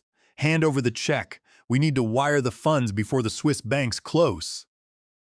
Julian took a step back, away from the desk. He looked at the cashier's check for $200,000 sitting on the blotter, the check that represented every dollar he had saved, every safety net he had left. "No," Julian whispered. "No, Victor. I need to verify this." "You fool!" Victor snarled, the mask of the charming billionaire slipping away completely. The refined, patronizing voice was gone, replaced by the harsh, grating tone of a cornered predator. "You are going to blow the entire deal. Do you want to be a laborer like your father? Do you want to crawl through the dirt for pennies? Sign the damn paper." He reached for the check on the desk, his hand darting out like a snake, but I was already there. I placed my palm flat over the cashier's check, pinning it to the desk. I looked up at Victor, my eyes locked onto his. "The breaker has tripped, Donald," I said softly. "The lights are out." Victor didn't try to argue anymore. The tan face of the smooth-talking venture capitalist had collapsed into the desperate, feral mask of a wanted fugitive. He looked at my hand pinning the check, then looked at the door. In one swift, desperate motion, he grabbed the manila folder containing the signed partnership agreement, spun around, and ran out of the room. He slammed the heavy mahogany door behind him, the brass latch clicking shut with a loud, final bang. For a second, the library was perfectly quiet. The only sound was the heavy, ragged breathing of my son and daughter-in-law. Then Julian collapsed into one of the leather armchairs. The gold pen rolled off the desk, clattering onto the hardwood floor. He put his head in his hands, his shoulders shaking. "My money," Julian sobbed, his voice muffled by his palms. "My savings, the trust fund you set up for me. I was about to sign it all away. I was about to hand him the check. He almost got it." Clara stood frozen by the desk. She was staring at the FBI printout, her fingers trembling so hard she could barely hold the paper. Her face had gone completely white, her heavy makeup looking like a cracked mask. "No," she muttered, shaking her head. "No, this is a mistake. It has to be a mistake." Victor was going to walk Julian down the aisle. He was setting up a trust fund for our future kids. He was the patriarch. He bought us a Naples house. He bought you a Naples house with a forged signature, Clara, I said, my voice cold, sharp and empty of sympathy. She looked up at me, her eyes wide with terror. Milton, what do you mean? I mean the mechanic's lien release form you notarized 3 weeks ago, I said, leaning over the desk toward her. You stamped it with your notary seal under your maiden name, Clara Miller. You notarized my signature, but I was in Barcelona. I did not sign that paper. Clara took a step back, her hands flying to her mouth. Victor told me it was fine, she stammered, her voice rising in panic. He said you had approved it. He said it was just a technicality to clear the title so the bank could approve the refinance. He said you signed it electronically before you left. And you believed a man who picked you up in a rental car? I asked. You stamped a document without me being physically present to sign it? Clara, under Illinois compiled statutes, specifically 720 ILCS 517-3, forgery is a Class 3 felony. By notarizing a forged signature on a property release form, you didn't just perform a technicality, you committed a state crime. You face up to 5 years in state prison and the immediate revocation of your license. She dropped the paper, her knees giving out. She fell to her knees on the carpet, clutching the edge of the mahogany desk. Milton, please, she cried, her fake nails clawing at the polished wood. I didn't know. I swear I didn't know. Victor told me it was legal. He said it was how high finance worked. Please, Milton, don't tell the police. I can't go to jail. Julian, tell him. Tell your father. Julian didn't look up from his hands. He looked like a system that had just experienced a complete black start. All his arrogance, all his talk of leverage in crypto and solar yields had been stripped away, leaving only a frightened 35-year-old boy who had almost thrown himself off a cliff. Get up, Clara, I said. I didn't raise my voice. I don't need to scream to control a machine. I just need to turn the valve. She scrambled to her feet, wiping her nose with the back of her hand, her eyes fixed on me. I am an automation engineer, I told her, my voice flat. I don't deal in mercy, I deal in physics. If a component is faulty, you replace it or you isolate it. Right now, you are a faulty component. If you want to stay out of a state penitentiary, you do exactly what I tell you. I will, she gasped. Anything, Milton. What do you want me to do? First, I said, turning to my son. Julian, give me the cashier's check. Julian reached into his pocket, his hand shaking.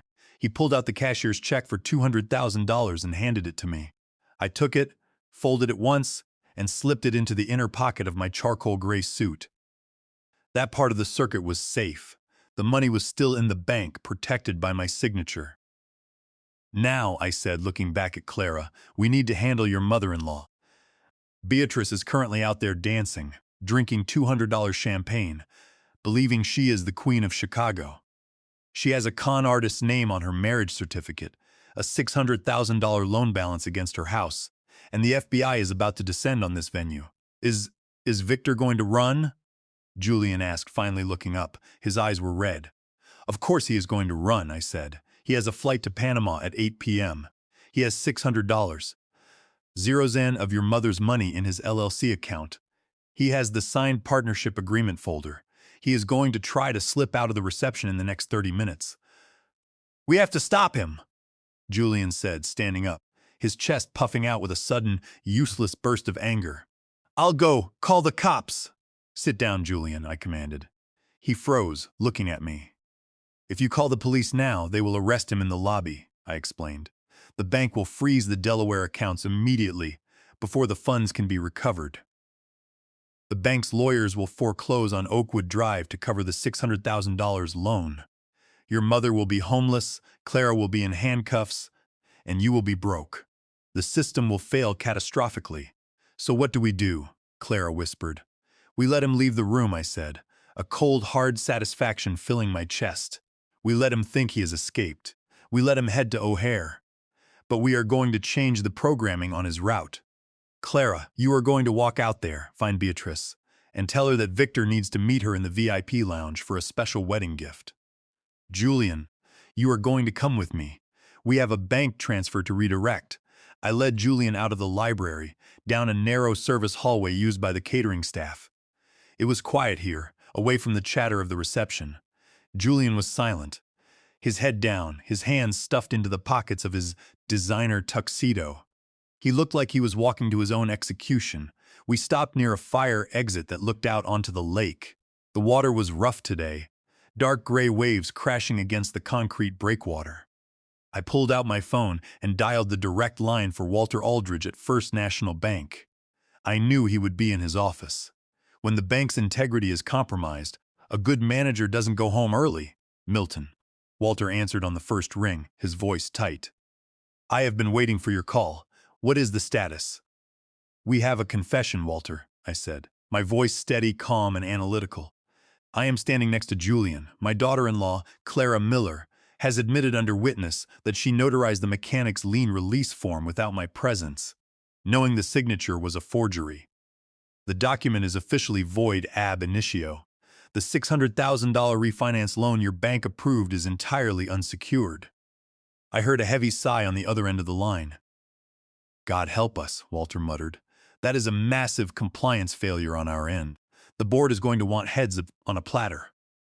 You can save your head, Walter, I said, if you act within the next 15 minutes. What is the status of the funds? I am looking at the Delaware LLC account screen right now, Walter said. The $600,000 is still there, but Victor Thornton Euro or Donald Harry Euro has a pending outgoing international wire transfer scheduled. It is set to send the entire balance to a private bank in Panama City. The execution time is scheduled for 5:00 p.m. today. I looked at my watch. It was 4:45 p.m. The countdown was down to 15 minutes. You need to stop that wire, Walter, I said. Milton, I can't just stop a pending wire without a court order or a federal block, Walter said, sounding panicked. The system is automated. Walter, listen to me, I said, my voice dropping an octave, cutting through his excuses. The loan was obtained through a documented federal felony, wire fraud under 18 U.S.C. 1343 and forgery. You have a formal notification from the primary lien holder Euro, declaring the transaction fraudulent. Under the bank's internal fraud prevention protocol, specifically Section 4B of your Risk Compliance Manual, you have the authority to freeze any account suspected of being used for money laundering or grand larceny for up to 24 hours while an internal investigation is launched. If you let that money leave the country now, knowing it is fraudulent, the bank becomes civilly liable for the loss, and you become an accessory after the fact. There was a long silence on the line. I could hear the rapid clicking of a keyboard as Walter processed the data. He was a banker, but he was also my friend, and he knew that my legal logic was watertight. Okay, Walter said, his voice shaking slightly. I am placing an administrative freeze on the Delaware LLC account. The outgoing wire to Panama is officially flagged and suspended. The funds are blocked. Now, I said, redirect the current. Return the $600,000 to the Oakwood Mortgage Escrow account. Pay off the home equity line of credit immediately. Close the account and void the mortgage. I am doing it now, Walter said. The keyboard clicked faster. The transfer is executing. Done. The $600,000 has been returned to the source. The mortgage line of credit is fully paid off and closed. Oakwood Drive is clear, Milton. The bank's risk is neutralized. I felt a slight relaxation in my neck. The primary circuit had been grounded. The house was safe. My ex-wife wouldn't be homeless. And the con artist getaway fund was currently sitting at 0. Thank you, Walter, I said. I will have my lawyers deliver the formal affidavit to your office on Monday morning. Take care, Milton, Walter said. And be careful. Donald Harris is a desperate man. Scam artists like him can get violent if they see their exit route blocked. Don't confront him alone. I don't need to confront him, Walter, I said. The system is already doing the work. I hung up the phone and looked at Julian. My son was staring at me, his eyes wide, his jaw slack. He looked at my phone, then at my face, as if seeing me for the first time in his life. You just saved the house, Julian whispered. You just paid off the $600,000 mortgage in 5 minutes, and you didn't even yell at me. I didn't pay it off, Julian, I corrected him. I just returned the stolen power to the grid.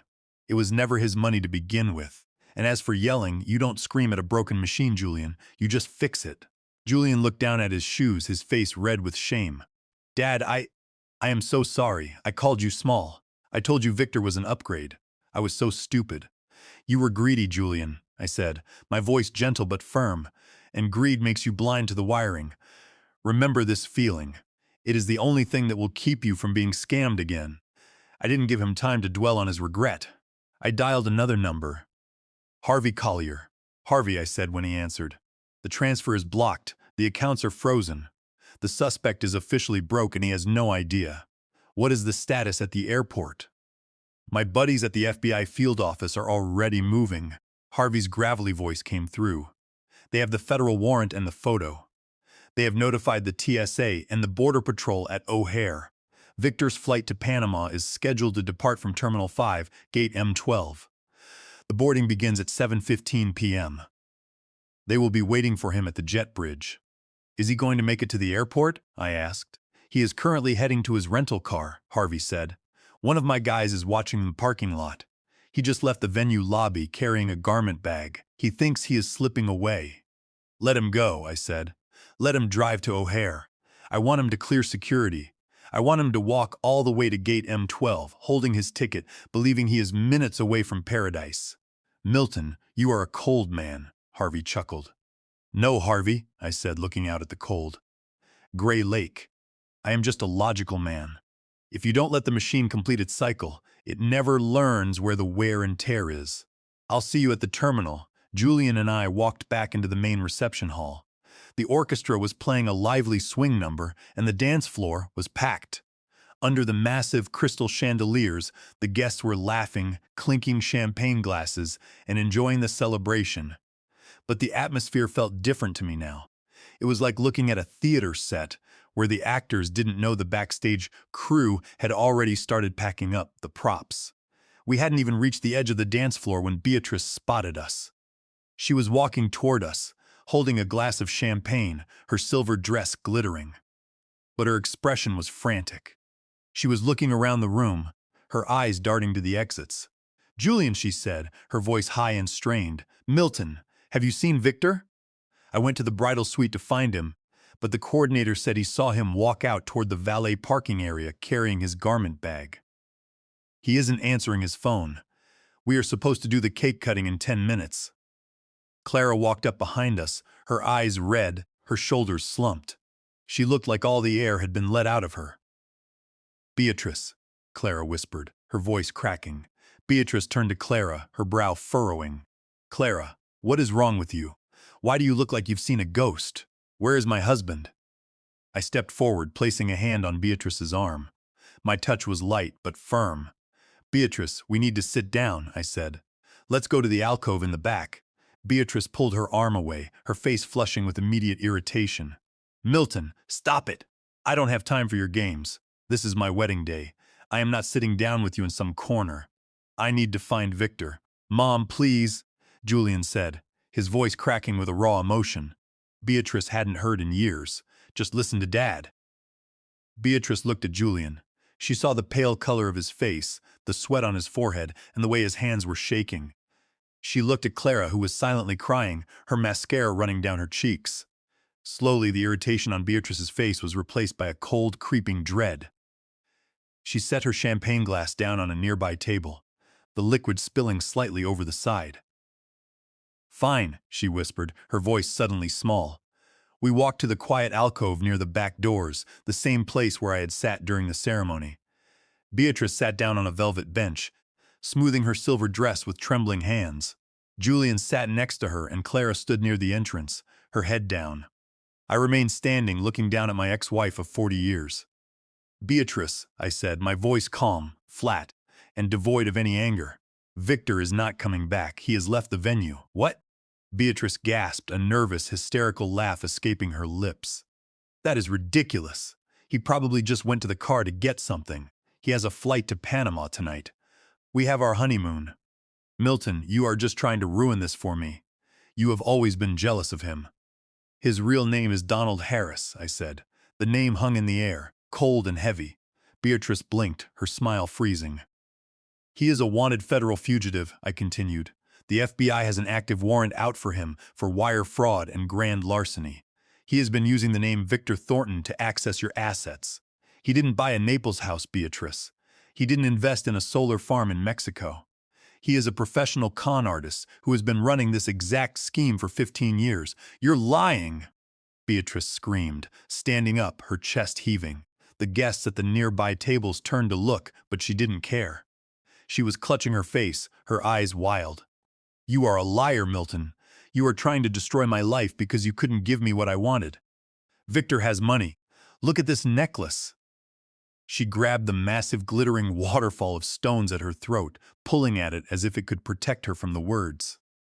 These are the Thornton family diamonds. They are worth hundreds of thousands of dollars. I looked at the necklace, the stones throwing out chaotic rainbow-colored flashes under the alcove light. They are moissanite, Beatrice, I said softly. Natural diamonds are singly refractive. They don't split light into a rainbow like that. Moissanite is doubly refractive. It throws out chaotic fire because it is synthetic. It is a physical lie, Beatrice. Just like the Bentley Flying Spur he rented from Empire Exotics for $1, $200 a day. Just like the venture capital firm that doesn't exist. Mom, it's true, Julian sobbed, burying his face in his hands. He wanted my $200,000 cashier's check. He almost got it. And he refinanced the house, Mom. He took $600. Zuzan against Oakwood Drive. Beatrice froze. Her hands slowly dropped from her throat. She looked at Julian, then looked at Clara, who gave a small, miserable nod. The house? Beatrice whispered, her voice losing all its volume, all its confidence. My house. He forged Dad's signature to release the mechanic's lien, Julian explained, tears streaming down his face. Clara notarized it because Victor lied to her. The bank approved the loan and they wired the $600 Silzen to Victor's Delaware account. He was planning to fly to Panama tonight with all of it. He was going to leave us with nothing. Beatrice's knees buckled. She slid back onto the velvet bench, her eyes wide and blank, staring at the marble floor. No, she whispered. No, no, no. But I stopped the transfer, Beatrice, I said, stepping closer. I called Walter Aldridge. The bank has frozen the Delaware account and returned the $600. Zeros in to close the mortgage line of credit. The house is safe. The lien is still active. Your credit is intact. Beatrice looked up at me. The pride, the arrogance, the triumph that had been on her face in the courthouse parking lot, on the yacht, and at the Ultra Euros, it was all gone. She looked old. She looked like a machine that had been run at maximum load without oil until the bearings seized. You saved the house? She asked, her voice cracking. I did, I said. But not for you, Beatrice. I did it because my name was on that title, and I don't let anyone forge my signature. She looked at her hands, then slowly reached up and unclasped the heavy, sparkling necklace.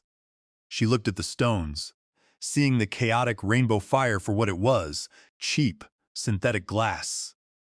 She threw it onto the marble floor. The necklace hit the ground with a soft, plastic clatter, sliding under a table. Beatrice covered her face and began to scream. It was a high, piercing sound of pure, unadulterated humiliation. The illusion had shattered, and the reality was far too cold to bear. Terminal 5 at O'Hare International Airport is a glass and steel canyon of arrivals, departures, and transient lives. It was 6:45 p.m., and the international terminal was crowded with passengers flying to London, Tokyo, and Munich. The air was thick with the hum of multilingual announcements and the metallic clatter of luggage carts. Harvey Collier, Julian, and I stood near the entrance of the security checkpoint. Harvey's FBI contact, a tall man in a dark trench coat named Agent Van Euros, yet another ironic twist in this name Game Euros, had authorized guest passes for us to bypass security. He wanted me there to identify the suspect. He knew that con artists like Donald Harris are masters of disguise, and a physical confirmation from the victim's family is always useful. Julian was quiet, walking a step behind me. He was no longer the arrogant VP of Solar Logistics. He was just a witness, a boy who had finally seen the blueprint of the machine he had tried to play. We walked down Concourse M, past duty-free shops flashing luxury brands and crowded airport bars. The carpet was thick, muffling our footsteps. I adjusted my glasses, my eyes scanning the crowd ahead. There he was. He was sitting in a leather chair near gate M12, his silver garment bag hanging from a hook next to him. He was wearing his custom Brioni suit, but he had removed the bow tie, his collar open, his designer jacket looking slightly rumpled. He was holding a leather briefcase on his lap. He looked like a wealthy businessman waiting for his flight to Panama. But his hands were moving. He was tapping his phone screen with a frantic, rhythmic intensity. I watched him from 50 feet away, next to a large column. He would tap, wait, stare at the screen, shake his head, and then tap again. He was trying to access his Delaware LLC account. He was trying to verify that the $600,000 had cleared and that his wire transfer to Panama had executed. I knew exactly what he was seeing on that screen. Balance. He refreshed the app, stared, refreshed it again. He held the phone closer to his face, his eyes widening. I could see the muscles in his jaw clenching, his tan looking suddenly gray under the bright fluorescent lights of the concourse. He stood up, almost knocking his briefcase off his lap. He walked a few paces, looking around the terminal as if expecting someone to step out of the shadows and explain the error. He was a man who had spent his life manipulating numbers on screens, and now the numbers had disconnected from him. He picked up his phone to dial, probably trying to call the bank's automated line, but the signal didn't connect. Walter had blocked his credentials. The account was dead. Donald Harris was officially broke. He took a deep breath, trying to regain his composure. He smoothed his jacket, picked up his garment bag, and began to walk toward the boarding gate desk, where the flight attendants were preparing the first-class boarding queue. He was going to try to get on that plane anyway, hoping to figure out the banking issue once he landed in Panama. But he didn't make it to the desk. 3 men in dark suits stepped out of a crowd near the duty-free shop. They didn't run. They didn't draw weapons. They just walked with the calm, heavy authority of federal agents who had already mapped the exit routes. "Donald Harris?" Agent Vance said, stepping in front of him. Victor stopped. He tried to muster his classic billionaire smile, but it looked like a twitch. "Excuse me?" Victor said, his voice high and nervous. "You must have me confused with someone else. My name is Victor Thornton. I am boarding a flight." Agent Vance pulled a leather wallet from his jacket, displaying his gold badge. "FBI," he said. "We have a federal warrant for your arrest for interstate wire fraud, identity theft, and grand larceny. Put the bag down and place your hands on your head." "This is a mistake," Victor yelled, his voice cracking, turning heads throughout the boarding area. The other passengers began to draw back, murmuring to each other, a few pulling out their phones to record. "I am a venture capitalist. I have partners in Zurich. I am marrying Beatrice Vance." "Your partners in Zurich don't exist, Donald," Agent Vance said. "And your marriage certificate is going to be reviewed by a federal judge." "Hands on your head now." Victor looked around, his eyes wild, scanning the concourse for a gap, a fire exit, a security door. But the 2 other agents had already stepped behind him, closing the circuit. Slowly, the fight went out of him. His shoulders slumped, his chest deflating. He dropped his designer garment bag onto the carpet. He placed his hands on his head. The metallic click of the handcuffs locking around his wrists was loud, sharp, and final. Julian and I stepped out from behind the column. We walked toward the gate, stopping a few feet away from the agents. Victor looked up. His eyes locked onto mine. The tan, smooth face of the man who had stood in the country club lounge, who had bought $2,000 bottles of spoiled wine, and who had told me I was small euros, it was completely gone. He looked old, tired, and defeated. "You," Victor whispered, his eyes narrowing with a mixture of hatred and realization.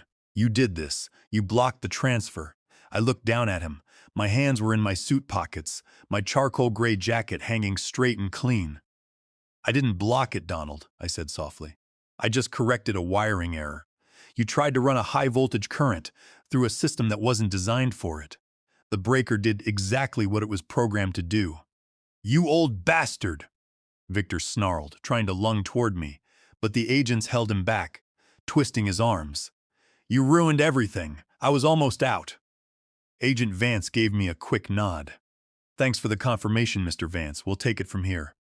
They led him away, his leather shoes squeaking on the airport carpet, his Brioni jacket pulled tight over his cuffed hands. The garment bag and the leather briefcase were picked up by one of the agents as evidence. Julian watched them go until they vanished down the corridor toward the security offices. He turned to me, his eyes filled with a quiet, profound respect. "Dad," he said. Let's go home, Julian, I said. We have a lot of rewiring to do. The drive back from O'Hare was silent. Julian sat in the passenger seat of my taxi, his head leaning against the window, watching the streetlights of the Kennedy Expressway flicker past. He looked exhausted, the sallow skin under his eyes darker than before. But it was a clean exhaustion.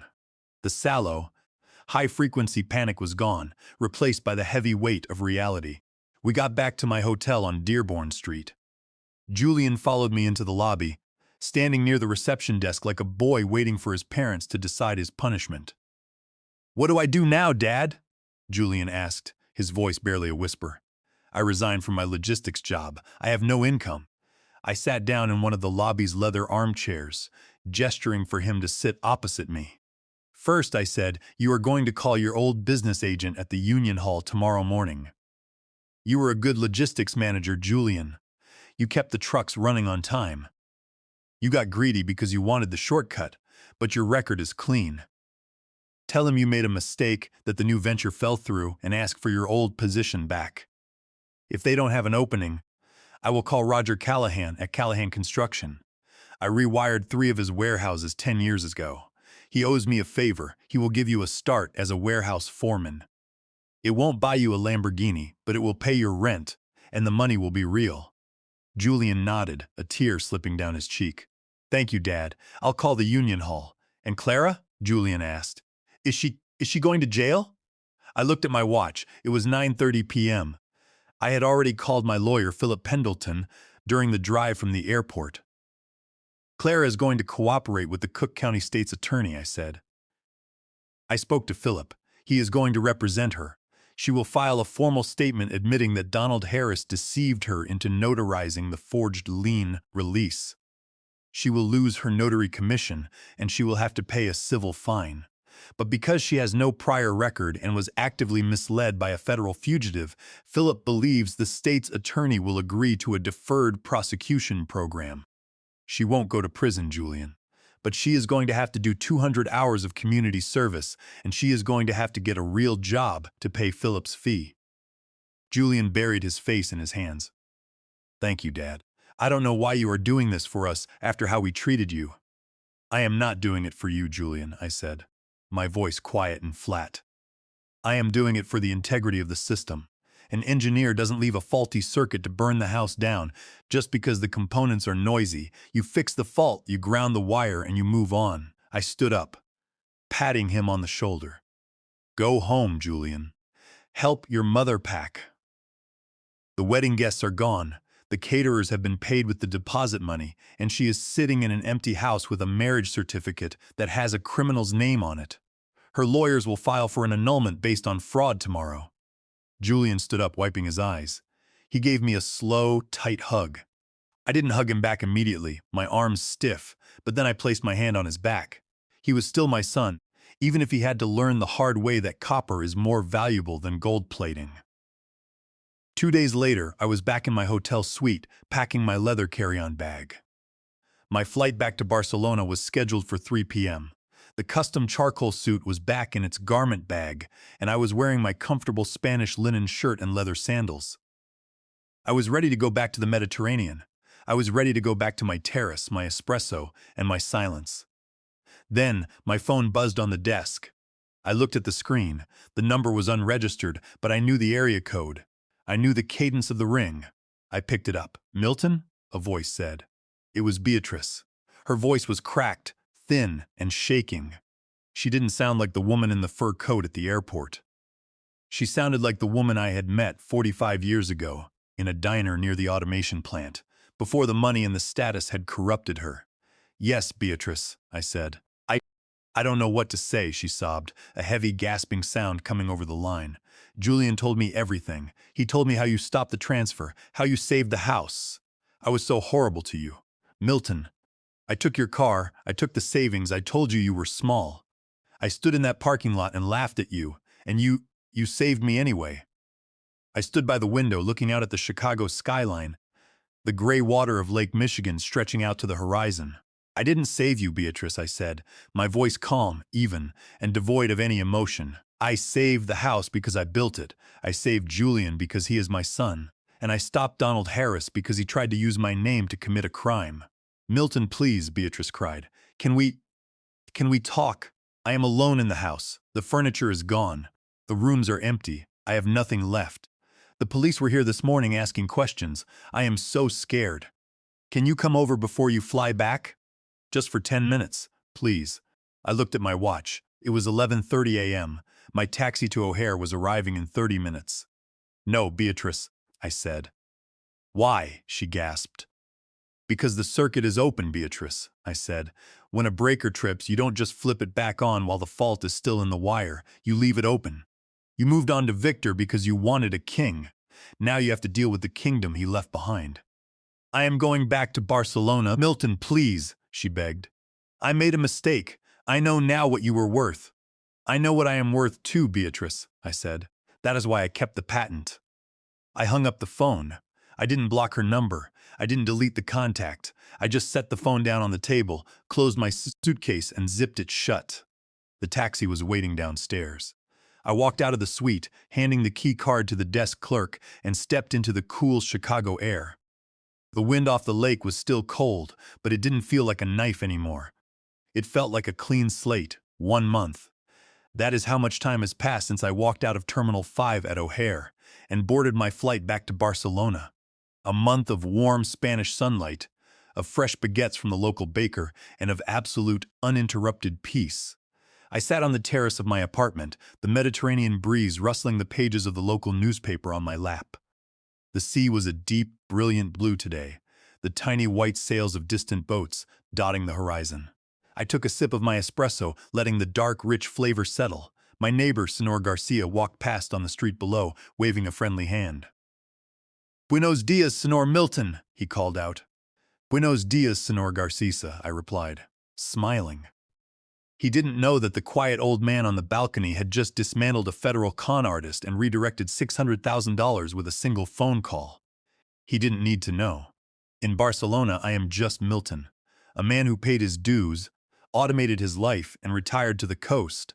I reached for my phone, which was sitting on the mosaic table. It didn't buzz with frantic notifications anymore. The signal was clean. I opened my email and saw a message from Julian. He writes to me once a week now, every Sunday evening. I opened it and read his words. Hi, Dad, Julian wrote. I hope the weather is good in Spain. I started my 3rd week at the union logistics firm. Roger Callahan was true to his word. He put me in as a warehouse manager. It is hard work, Dad. I am on my feet for 10 hours a day, managing the cargo manifests and organizing the truck sequencing. My back aches every night, but I have to tell you, it is the best sleep I've had in 5 years. I feel like I am actually building something. I smiled, reading the next paragraph. Clara started her office clerk job at the municipal court last week. She is doing her community service hours on Saturdays, cleaning the public parks. Her notary seal was officially revoked, and we paid Philip's fee yesterday.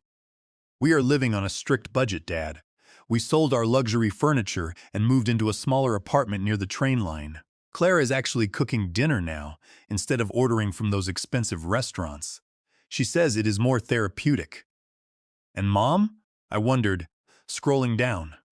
Mom sold the Oakwood house, Julian wrote. It was too big for her anyway, and she couldn't afford the maintenance on her alimony alone. She bought a small, quiet 2-bedroom townhouse in Naperville. The annulment was finalized last Thursday. Victor Euro, or Donald Harris Euro, pleaded guilty to 3 federal counts of wire fraud and grand larceny in court yesterday. He is looking at 12 years in a federal penitentiary. Mom didn't attend the hearing. She spent the afternoon planting flowers in her new small garden. She looks calmer, Dad. She doesn't wear the fake diamonds anymore. She threw them all in the trash. She asks about you sometimes, but I told her you are happy in Spain. We all know you are. Thank you again, Dad, for everything. I closed the email, setting the phone back on the table. I felt a quiet, deep satisfaction. The system had restored itself to equilibrium. You don't need to destroy the components when a machine malfunctions. You just need to isolate the fault and let the current run through the correct channels. Julian was working with his hands again, learning the true value of labor. Clara was grounding herself in the community, and Beatrice was living a quiet, realistic life, free of the ostentation that had almost ruined her. Then, a mechanical notification popped up on my screen. It was a banking alert from my international account in Zurich. Betoppels approved, $42,500. Source: German Federal Energy Commission. Patent licensing APS 900. I looked at the number, $42,500. It was the monthly royalty payment for my automation patent, the system that was currently sequencing the microgrids of 3 major manufacturing plants in Munich. The cash was clean, fully cleared, and represented the yield of my 45 years of professional labor. It was a number that didn't rely on stock leverage, blockchain buzzwords, or forged signatures. It was the math of my life. I took another sip of my espresso. Many people ask me why I didn't gloat, why I didn't stand in that library or at the airport terminal and scream at my ex-wife and my son for how they had treated me. They ask why I didn't demand they beg for my forgiveness. But I am an automation engineer. In my profession, we design systems to operate automatically. If a high-voltage surge occurs, the circuit breaker trips. The breaker doesn't scream at the electricity. The breaker doesn't feel angry at the current. It just disconnects the line, protects the foundation, and redirects the power. Gloating is just noise. It is friction in the system, and friction is always a waste of energy. The physics of truth did all the work for me. Beatrice thought she was upgrading when she married her new partner right away. She thought she was leaving a small, simple laborer behind to join the elite. But she had simply connected her life to a machine that was built to fail. I stood up from the mosaic table, leaning my hands on the warm stone railing of the terrace. Below, the tram chimed as it rumbled along the tracks, its steel wheels clicking against the rails with a steady, reassuring rhythm. The Mediterranean stretched out before me, vast, calm, and free. My name is Milton Vance. I am 75 years old, and I know exactly what I am worth. I am retired. My system is fully automated, and my retirement in Spain is running perfectly. Thank you for listening to my story. If you enjoyed how I automated my revenge and protected my family, please hit the like button, subscribe to the channel, and share this video with someone who needs to hear that honest labor always wins in the end. Let me know in the comments what you think of my decision to leave Beatrice behind. Hasta luego from Barcelona.